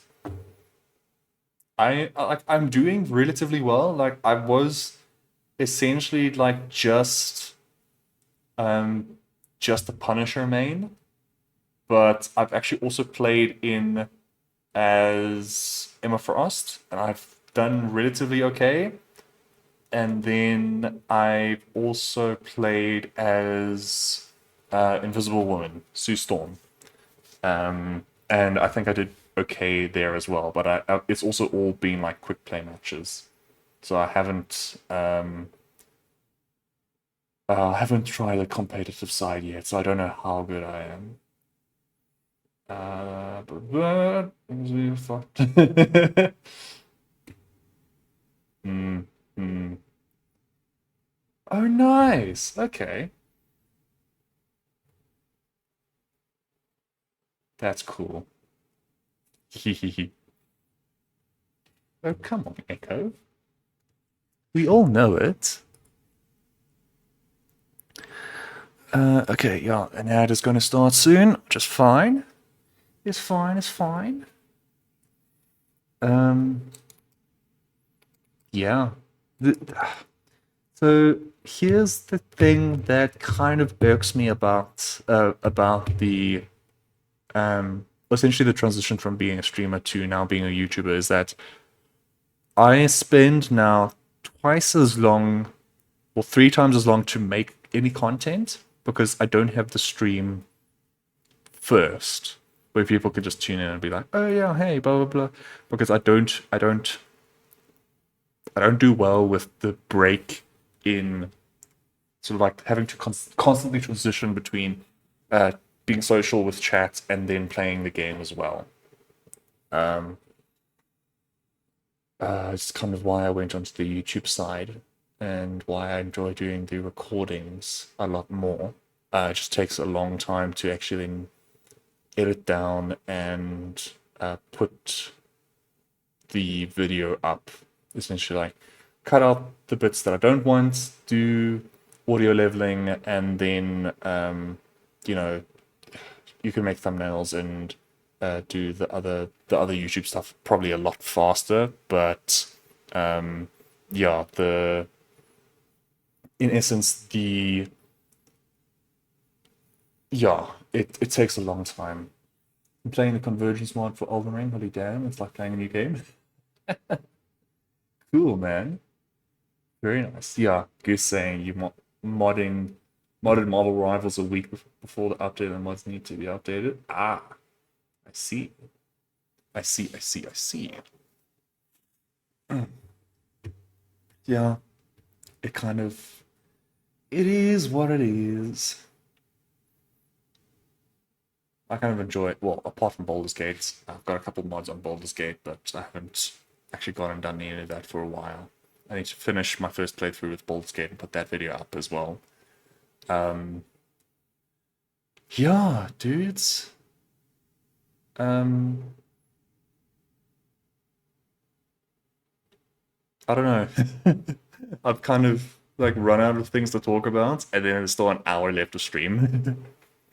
So I'm kind of trying to wonder what on this earth could I do?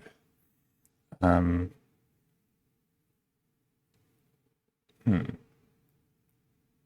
yeah, we can just like talk shit for the next hour as well. I would like that. That would be pretty chill. Um, yeah, it kind of just becomes this. Yeah, it becomes the community catch up that it should be, I guess. Just having fun, talking shit, having a good time, catching up on things. Yeah, sort of setting plans, which Echo, Jinx did remind me. I did kind of forget about it being away for a while. Um, there's a bride you need to set up for some stage. Yeah, we'll get into that sometime in the DMs. Um, but yeah, we'll see how the next. Sounds about right. Yeah, yeah. Um, there. Yeah, they. I also expect so between also just the schedule shifting and hopefully some sort of routine and commonality will um, just be working on it off. Yeah, all good, Echo, all good. Um, there are possibly the Saturday open in May. Yeah. I have two Saturdays open in May. I have the 17th and the 24th. Because this weekend, the 10th, I have D&D planned with a group, and then the 31st is going to be part of my 10-year high school class reunion. Yeah. And then community stream in the evening of the 31st. What campaign? My friend is taking us through Lost Mines of Phandelver in D&D, D&D 5th edition. Yeah. We did sort of like a session 0 and introduction a couple of weeks ago, about a month ago. I think over a month ago, and this was like the next time that everyone was, available. Lots of D&D memes. Send them in the meme channel, my guy. Rhyme with the Frost Maiden. We almost TPK'd every session. Oh, buddy. Oh, buddy. That's rough. So yeah, my friend is trying out being a DM for the first time with all of his ADHD and limited time schedule as well. So we kind of like block out an afternoon that we all just come over to his and his partner's house And yeah, play D&D for the whole afternoon for like 6 to 8 hours. Um, yeah, and we'll kind of get to see how we continue with session 1/2, I guess. um, we've only have we have only had our first death now, but last night's session I almost died twice. I just joined the rhyme game. I just joined the rhyme game, but my character hasn't been introduced. I'm working on a supernatural inspired D&D game. Woo! Very cool. Very cool. No, I really enjoy D&D because so I first kind of got into it.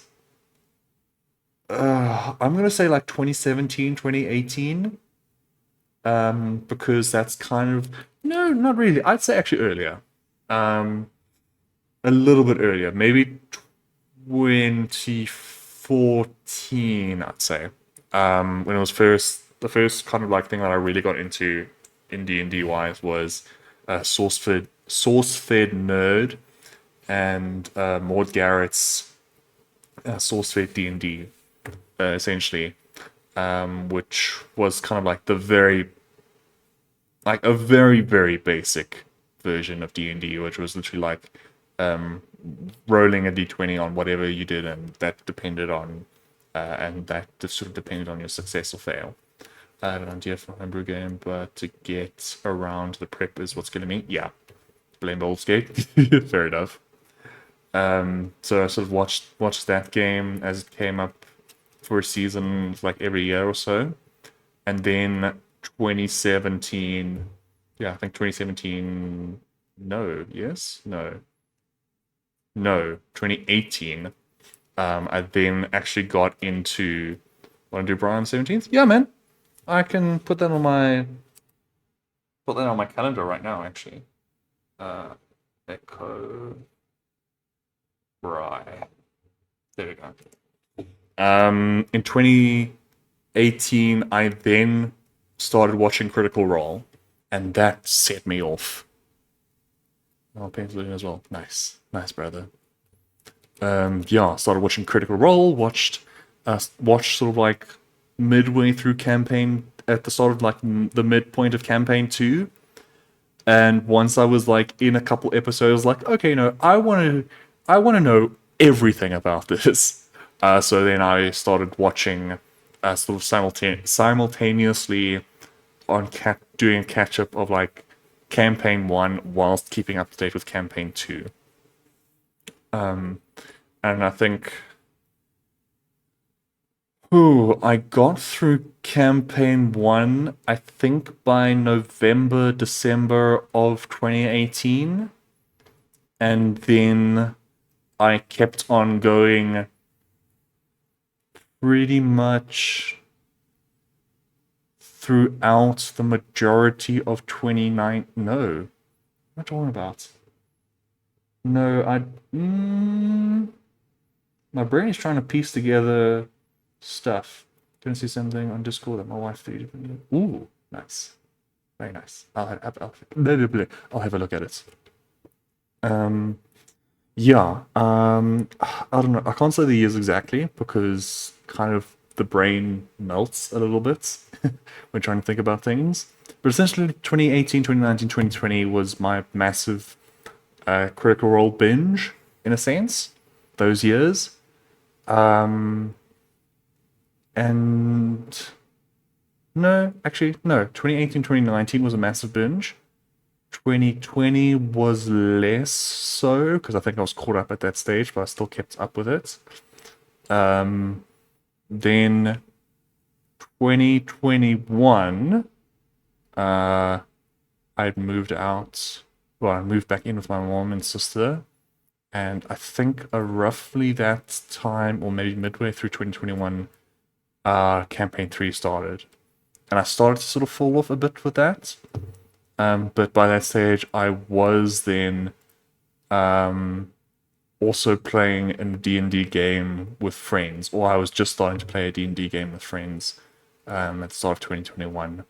and that was my one mate had started a Curse of Strahd game, and I came in as the cleric because they needed a cleric.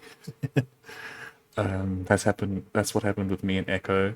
Got me hooked on Once Upon a Witchlight. Oh, I haven't seen Once Upon a Witchlight. I'll have to maybe look into that as well. And sent. Ooh, ooh, oh.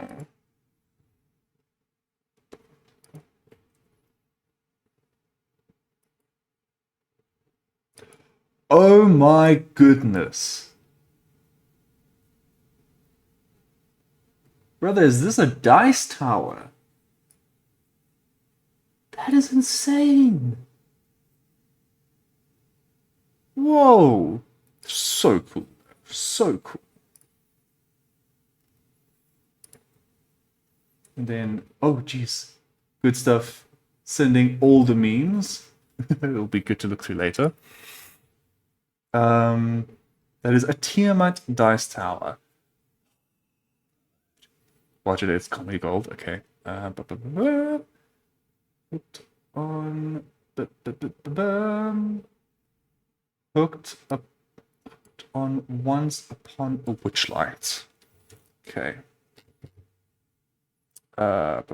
Google. A TV program. I am familiar with Once Upon a Witchlight. Yeah, I see clips on TikTok and on YouTube all the time. My biggest print yet. Yeah, dude. It looks massive. It looks so cool though. Really impressive. Really, really impressive. I actually looked at like 3D printers over the weekend because there was literally one stand in all of HobbyX that had a 3D printer. Or they were showing off 3D printers. And sort of like their special, yeah, yeah. Their one special, which was for, I think it was sort of like supposed to be somewhat of a mid-range printer, but it was a printer with a multicolor, like a multi-spool bed in a sense. So you could have multiple different color spools going in at the same time. And that was like 13 grand. It was like, fuck. Okay. Yeah. Not in my budget anytime soon. But you know, I'll get there someday. Someday. What's it? The strangest creature, the printer. Yeah. Hmm. Cheap for multicolor printer. Yes, like I understand it's cheap. Looking to upgrade one of those at some point. Okay, I'll maybe then send you guys a link to that printer itself so you guys can have a look at it.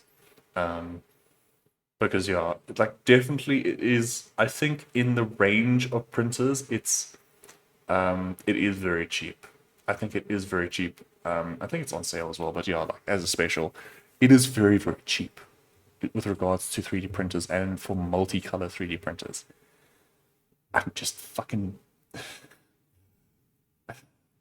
I am very, very privileged in that I have a large savings account that my parents set up for me for a whole bunch of other things, which I've essentially taken out from when I essentially had to replace my car last year, when I need like a little extra money to get through the month, or going to a friend's wedding, all that kind of stuff.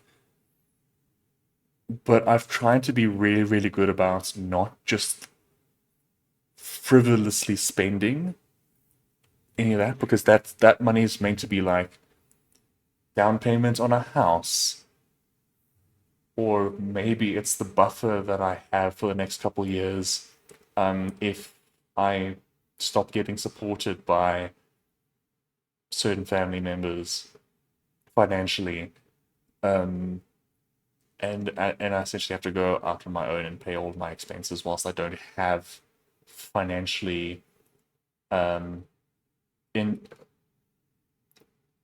income that makes me financially independent, essentially, that I can cover all my bills and all that kind of stuff. Um, so it's like, yes, it would be really cool to get a 3D printer, especially at such a discounted price. But I don't want to spend money that I technically don't have, in a sense. That's kind of the whole thing. It's like don't spend money that you don't have. Um, and I think I've done enough of that already for the last couple of years, in a sense.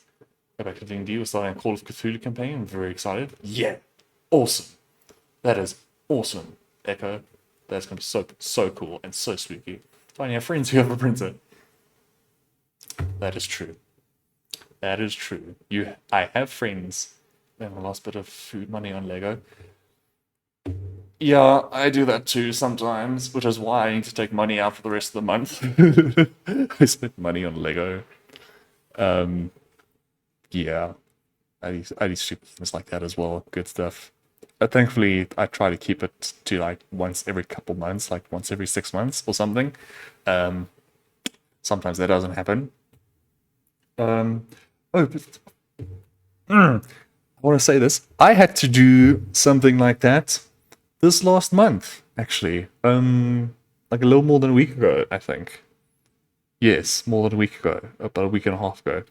Um, I went out to so essentially like the last couple of years I put on a lot of weight.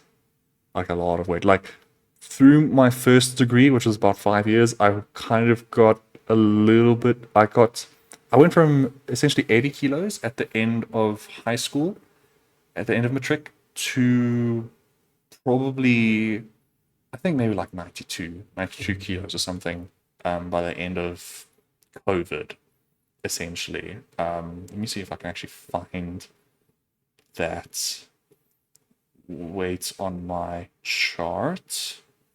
The time. So end of 2020 says my average was 86. Okay, so I was actually still sort of sitting mid 80s by the end of even by the end of 2021. I was still mid 80s. I kind of was checking in on my weight still fairly regularly, but I was also still like active enough essentially going to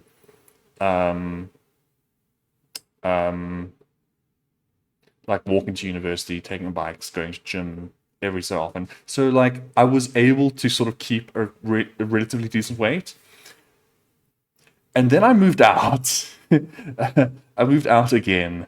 So first I moved out from home for university in 2016, and I kind of went from my roughly 80 kilos up to sort of like the mid 80s, but I kind of maintained something relatively well then, but I was still, young and active to a certain point, walking to campus, walking around campus, that kind of thing.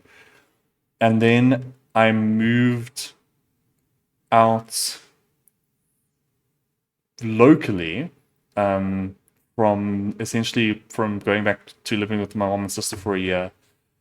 I then moved out on my own, and I think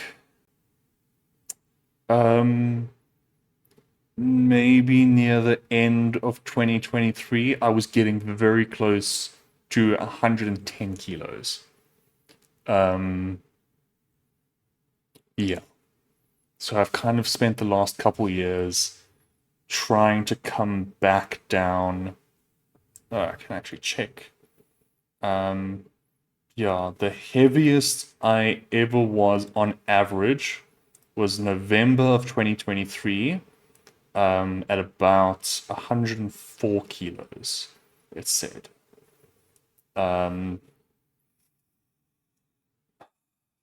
Yeah. Um, so essentially 105 kilos was probably the heaviest I got. And I'm now currently trying to move down I'm making progress and I am moving down. I kind of the end of last month I was before I went on holiday, I was tipping just above and below 101 kilos. So I've consistent, at least for the last couple months, I went from essentially 103 kilos, a little over 103 kilos in January, and I've dropped down to sitting somewhere on average before the holiday around 102 kilos. 101, sorry, 101 kilos. So I've lost a little, maybe like 2.5 kilos in what now? 4 months? 4 months. Which has been really good because people have already said, "Oh, dude, you're looking thinner. You're looking better," and that's been really really cool. Be proud. I dropped from 124 to 111.7. That's amazing, dude. Yeah, I same thing for me. I had to go out not last week, no, middle of last week to go and get a new winter wardrobe because for the last couple of years I've kind of been able to get away with sweatpants and shirts and whatever where I didn't need to be particularly formal, and I had like two sets of trousers that worked that fit me at the size that I was for formal events, and I couldn't do that anymore. The wedding band because the regular one is too big. That's dope, dude. It's time since it can't be resized. Ooh, okay, yeah, yeah, yeah. So yeah, I essentially went to get as much of a new wardrobe as I could, which was essentially because of the amount of money that I had at the time was 3 sets of pants and three essentially not fleece. The Americans like to use it as a lesbian symbol. Um, was a queer symbol. It's like it's a button shirt, but it has a specific material to it. But essentially, three of those shirts. So I could flannel. Thank you, Jinx. Yes, very nice, comfortable flannel shirts. To essentially be like, cool. Here is a semi-professional appearance. If I need to move around, if I need to go to something that's more of like an interview or an appearance, I have something that isn't that A fits me a lot better because especially at my shoulders already, I am at my shoulders I'm an extra large. And obviously I need to like just thin out my waist a bit more so that those fit a bit better, but that already is a massive improvement. And I actually had from the 42 waistbands of the pants that I did get to sort of like have some sort of formal trouser, I actually was able to go down to a 40 waistband, and I still had a little bit of space on there and not on those. So that makes me really, really, really proud. So hopefully, in my continuation to lose weight, nice, dude, very nice. In my continuation to lose weight, I will maybe be able to just keep like the 40s for a bit until hopefully I can fit back into the 36 waist size, trouser size that I still have, you know, eventually. Otherwise, it will be good to sort of go back to something to at least then hit back the, eventually maybe going to 38 and maybe then sort of transitioning back into the 36s eventually. But yeah, it's funny for me as well because so I am a particularly tall person. It's great and all, but now I need to buy a new combat belt again. Yeah, dude. I can imagine it must be fun and expensive to do that. Um, Yeah, as I was saying, I'm a particularly tall person. I'm 6 feet tall, so 183 centimeters. Um, but these larger trouser sizes, so the 42s and the 40s, I actually have to roll up my my trouser legs, so that they don't bunch at the bottom, and that's been really surprising for me as well. Um, like I'd assume that is kind of like, in a sense, an expected average trouser or leg length that people don't really grow beyond, in a sense, if that makes sense. Um, and either I have shorter legs than I'm supposed to, or um, my waist is significantly larger than what it should be on my body size. Which I mean, both are very possible. Um, so yeah, it's been fun to have to roll up my trouser legs so that my trouser legs look presentable instead of sort of bunched over themselves on my shoes. If you go to a shop called Eagles, they sell plus size clothing with all leg lengths, uppermost, if not all of my clothes there. Yeah, that,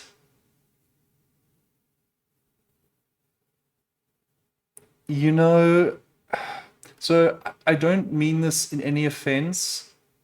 I I feel like if I went and did if I shopped for plus size clothing, I think I feel like I kind of would be admitting defeat to my weight in a sense. Um, if that kind of makes sense. Yeah. So that's kind of the thing. I definitely am on the I am on the upper end of retail sizes in trousers. Um, I am slowly moving back down, but yeah, I don't. If I get to the point where I'm having to essentially go and be like, oh, I need a plus size X, Y, Z sort of thing, it kind of feels a bit of like you've gone beyond the point of, yeah, beyond the point of being able to do things for yourself to help yourself get back down. But clearly, that's not the thing for you yet. But you're making progress already. Short and thick, and finding pants that fill my waist, but are short enough for my legs, but also wide enough because I have thick legs. That's actually a good point as well. I see it also being so. I've misspoken. It would also be very useful um, for particularly muscle bound people as well, like larger bodybuilders in a sense. Because, yeah, I can imagine that, especially, yeah, so very muscular people who have particularly, so especially in so bodybuilders or very, very prominently like gym rat people will have thin waists but very thick legs. I can imagine that I'm guessing like a place like Eagles would be very, very useful to them as well because they can then hopefully get like the thin waist that they need, or essentially get something, um, um, get something that is wide enough for their legs, and then is a relatively decent length or is an appropriate length for them, and then maybe it's in a waist size that they can use, or they can just tailor in the waist as well. But yeah, like yeah. Prefer space and comfort than other people's opinions. Weight loss is a journey for oneself, but be comfortable doing it. Yeah, exactly. I was still like particularly uncomfortable in a lot of my clothing um, because I was just like it didn't fit me.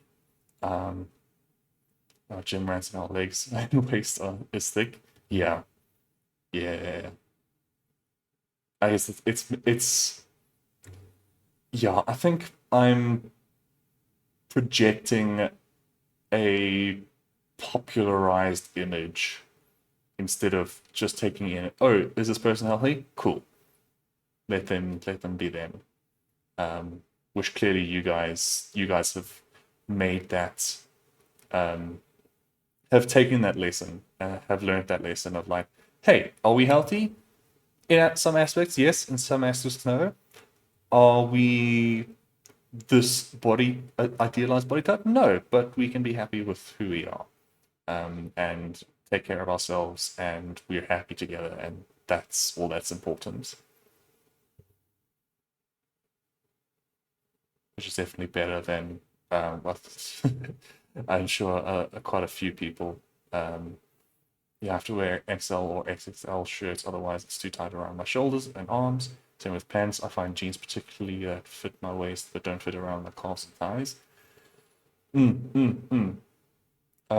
So yeah, for me, I'm like in a size lower than you. So um, how do I say this? I grew up in high school with sort of just the large shirts, but definitely near the end of high school, I was kind of going into that extra large space. And throughout university, I kind of didn't really make the appropriate transition. I kind of bought XL and large depending on just like grabbing stuff. Um, and it hasn't been until like the last year or so where I kind of went, you know what, large doesn't fit me. I need to go XL because that's what fits my shoulders. And it technically, more times than not, it fits around my waist very well also, or is sort of like the length that it needs to be. I would rather have a little bit of tightness around my waist, knowing that I'm going to bring it, like reduce that over time with shirts that fit me around my shoulders and my chest. And yeah, then I kind of have more gangly legs than the average person. I think I've got some thin legs, even though I do have prominent calves and thick thighs. They're still kind of like appropriate in a sense. Yeah, we kind of how do I say this? I need desperately to go back to the gym because I haven't been for like maybe the last month and a half because of taking on uh, um um yeah, because of the internship and because of social events with a friend's wedding and getting sick and then just being out of the routine. So yeah, I kind of need to find that back again, find that routine again within the new allowed time. Yeah, muscle's always heavier than fat, so our weight looks heavy, but it could be more muscle than fat. Yeah, yeah, yeah, yeah. And now I have to judge pants with my left leg because my right leg is still buggered. I'm still building the muscle back. Oh, okay. Yeah, yeah, yeah,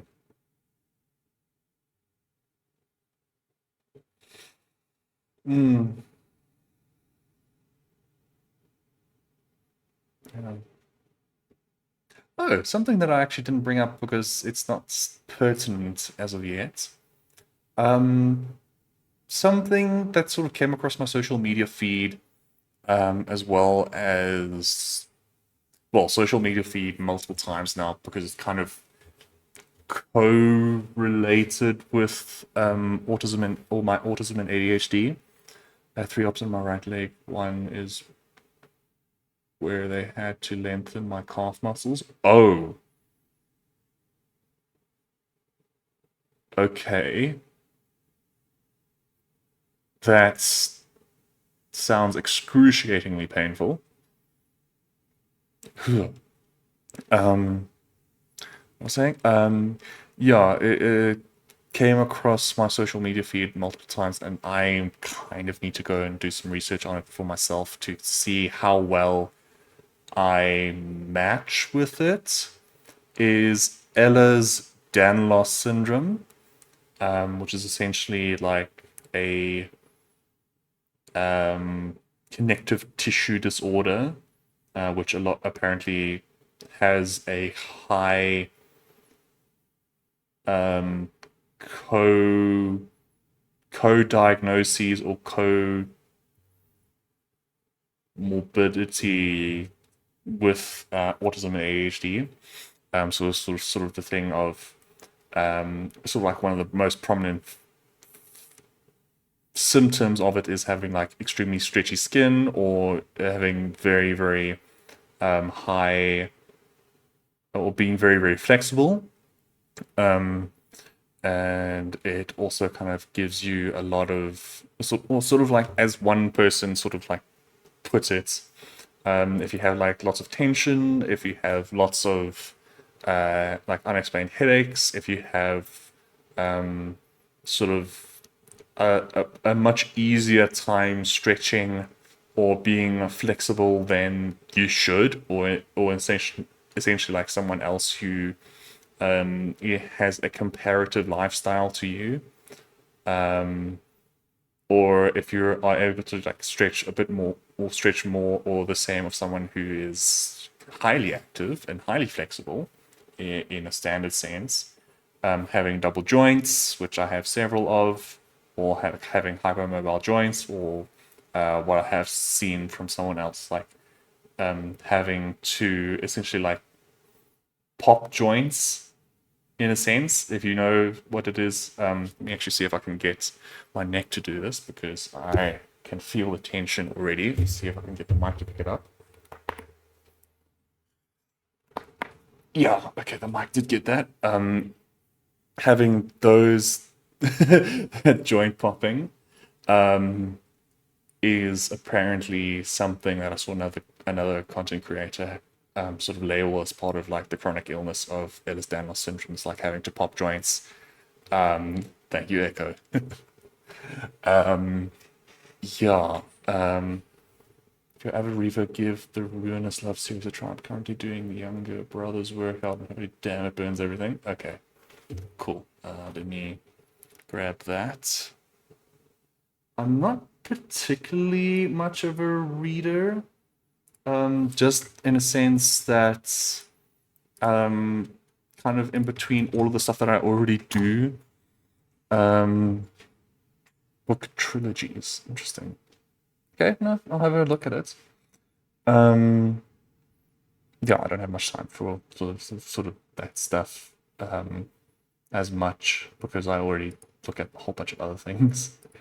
Yeah, that essentially based on already being diagnosed with autism and ADHD, I do audiobooks with those three on my current favorites. Oh, that's actually a very useful thing because I can do audiobooks whilst I work. Everything. Not how I thought I would find out. There's a name for everything. Exactly.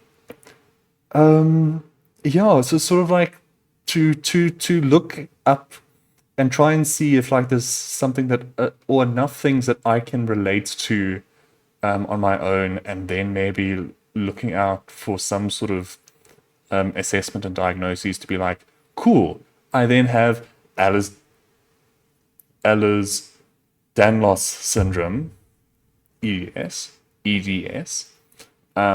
What other health concerns do I need to be aware of in the future? I think my sister had seen something else about it, that apparently one of the things is that it causes, or it's typically people with Ehlers-Danlos syndrome have also a very low blood pressure because like the heart tissue isn't as strong as it needs to be. So there's sort of like weak heart tissue problems.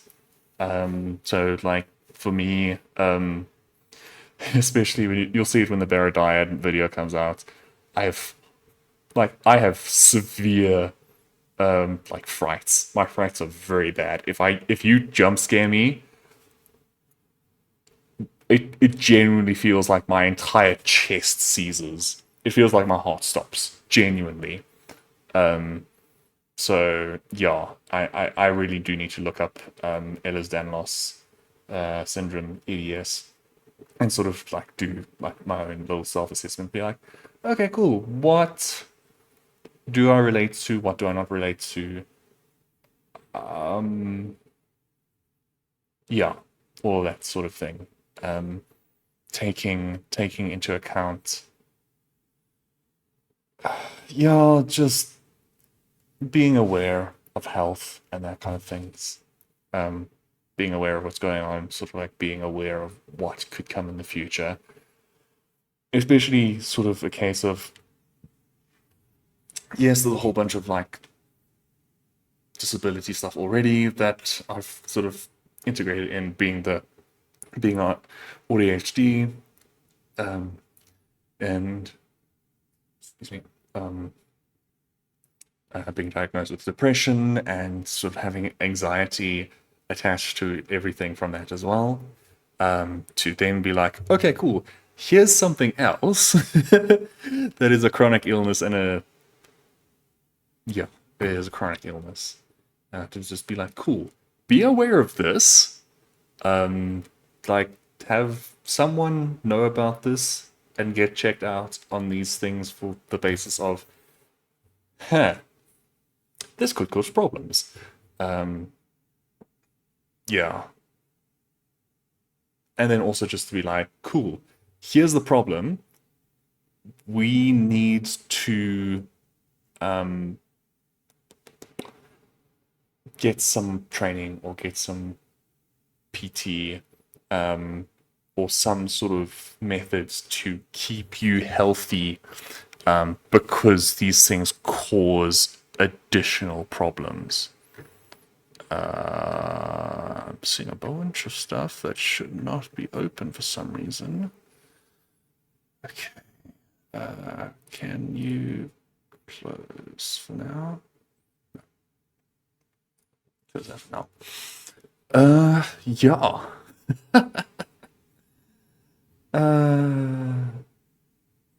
So yeah, there's fun and interesting discoveries happening all the time.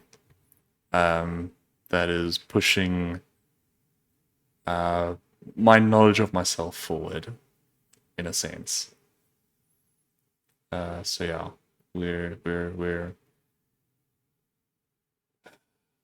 are still learning about myself. I'm still learning about myself. We are learning about ourselves every day. Yeah, there's progress happening in certain areas. Space and energy opening up for other things as well as as other situations resolve or adapt. Yeah.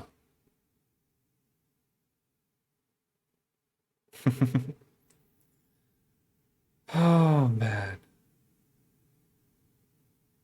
Yeah. There's yeah, so like Jinx and Goose heard earlier. There's another thing that I like. It's there's something that I can't talk about because it will, provided it's so provided if I was completely anonymous, like nobody knew who I was and what I was doing as a VTuber, it would be easier to talk about because it's like it is a big thing. But because I am not completely anonymous, like people know my face, I've got friends who follow my account, I've got family who follow my account. I can't talk about it. But yeah, there's like there was a very, very big shift in relationship dynamics, with sort of like close family, the start of last month as well.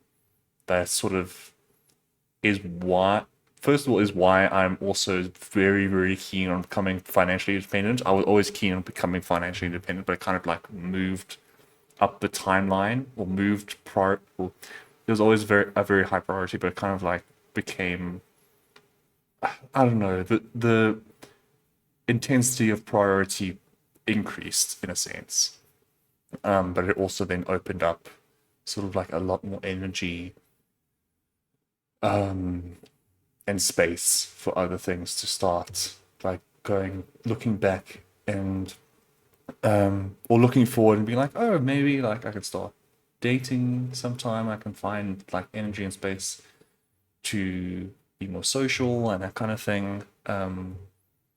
Yeah, we're kind of trying to figure stuff out. Yeah.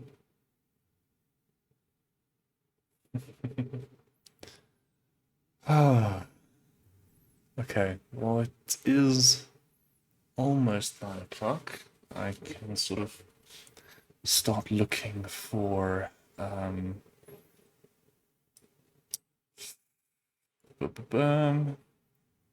start looking for getting partners expensive.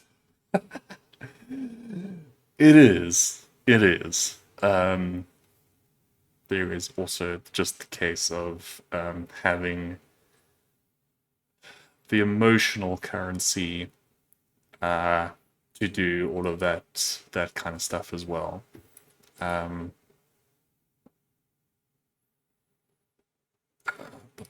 Following viewers, that kind of thing.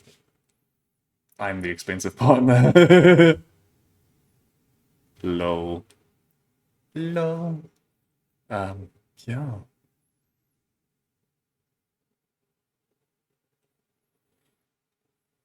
So that's kind of where a new thing is popping up in the next couple months as well. Like, well, more realistically, maybe the next couple weeks I get to start looking into that as well. But yeah, kind of for the moment, we're trying trying to get a little bit more mm, get a little bit more out there. If it wasn't for Echo, I don't know where I would be. So yeah, having someone to support you and be there for you is feeling the feeling like no other. Yeah, exactly. Because yeah,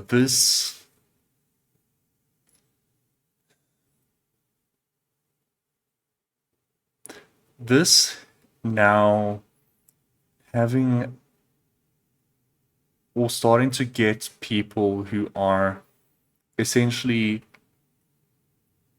a friend circle that is supporting me in this, in content creation and in VTubing, like just being here and chatting, that's already such an amazing thing that I haven't felt like I've had in the years that I've been doing this, really. Um, like, there's been people who sort of like come in every now and then, sort of like Peter and Mrs. D have showed up on occasion. Back when the clan was F2O, we had a little bit of that, but like, I've not really had community. Well, we still haven't met in person, true. But yeah, I haven't felt like I've had community yet.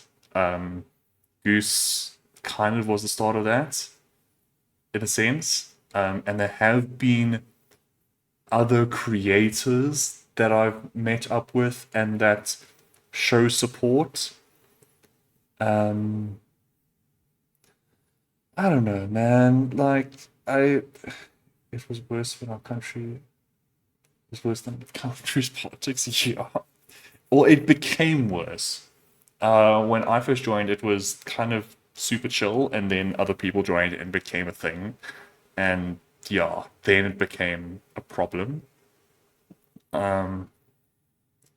But yeah, like nowadays, I I don't know, man. I don't know, man. um, yeah, I'm just gonna have like a nice time with it nowadays. I'm gonna enjoy. Um,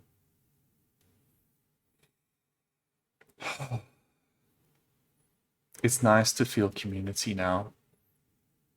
That obviously there is what's the weird crown? Yeah. Um, it's the next thing, sort of like the next couple months. Community, um, reaching out to other people to be like, hey, I really like your stuff. Or people that I already met be like, hey, let's try and organize to collab or do something like that. Build something that and I know if you need anything heads up will be. Thank you so much, guys. Really, really thank you so much. Um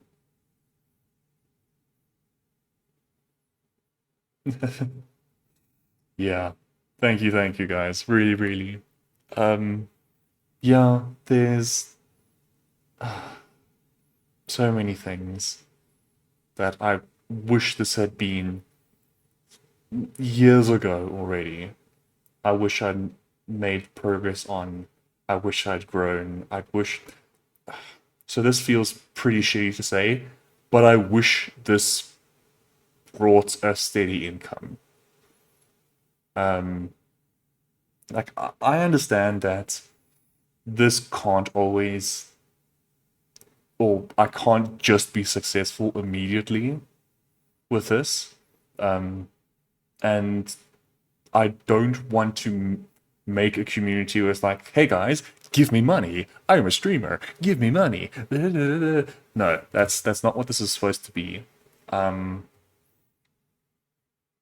I'm also very conscious of the fact that I have a social battery and I have a social limit, and to be what very, very large creators are, to be like this pillar of community and this thing that this person that people look up to and want to communicate with and want to do all these other things with, have all these social things. Um, there's a motto we live by: we don't have many friends, and the friends we have are family. Yeah. Echo.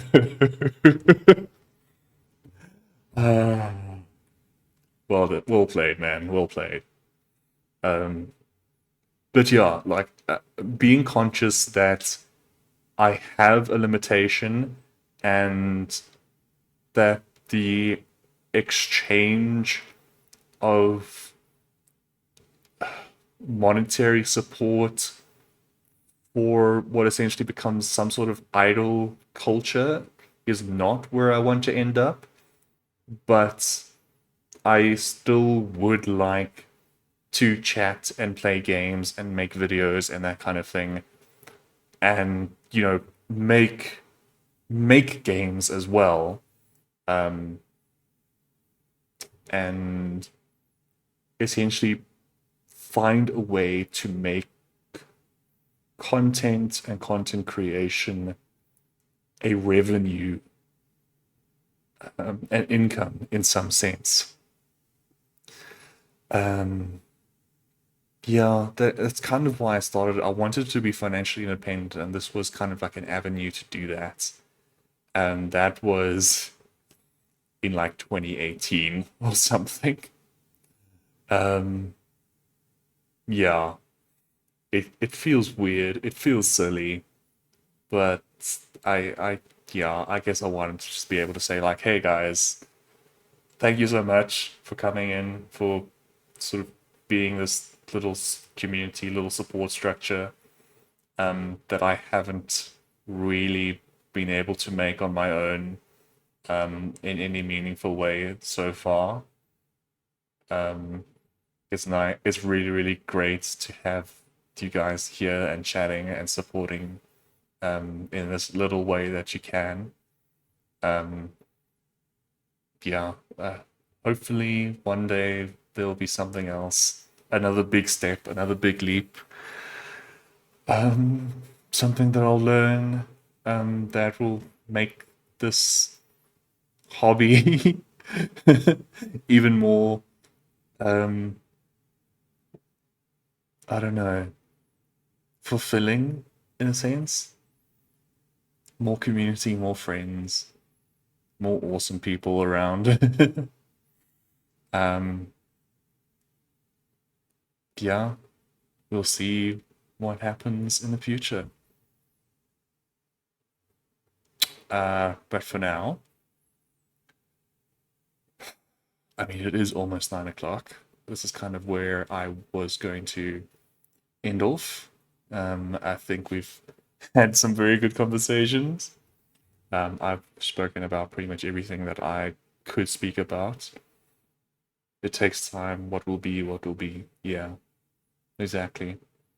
It takes time. Yeah, exactly. I mean, people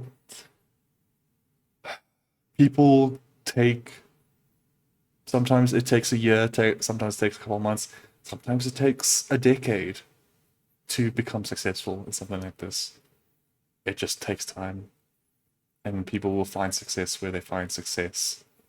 This might never be more than a hobby and a side hustle that also becomes like a um oh a advertising platform for games that I make and that kind of thing. Um, Maybe it's also a way to, make friends, hang out with friends in different scenarios. Um, but yeah, we'll see what happens in the future. I think for now, let me have a sense of,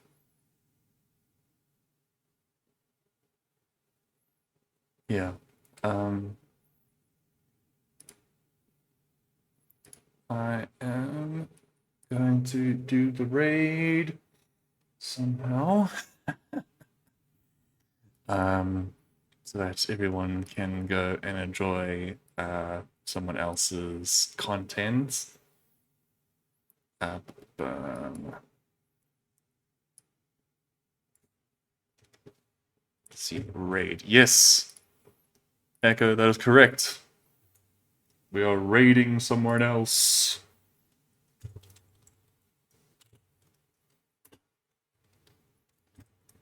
Raid Matara Khan because I genuinely enjoy her content and it would be cool. I don't know. I doubt she'd. Um, well, we'll see. I doubt that she'd actually, notice this little community, but it would be fun to see her stuff for a little bit. So that's what we're gonna do. There we go. Well, thank you, everyone. I appreciate everyone coming in to listen to the yap, to join the yap, to have a good time with everyone. Um, and yeah, some of you I will see sooner, some of you I will see at the end of the month. And I will, yeah, we'll have a good time. There'll be chats, there'll be conversations, there will be videos, there will be social media posts, there'll be a whole bunch of things in the next month. And we'll see what happens. But cheers, everyone. I'll see you all soon. Yep, yep, yep.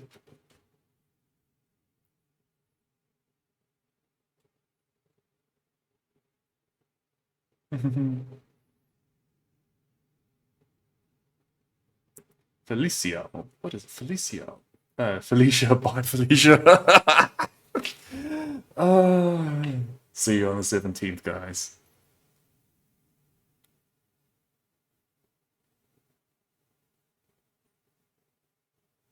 Bye, bye, bye. Bye, everyone.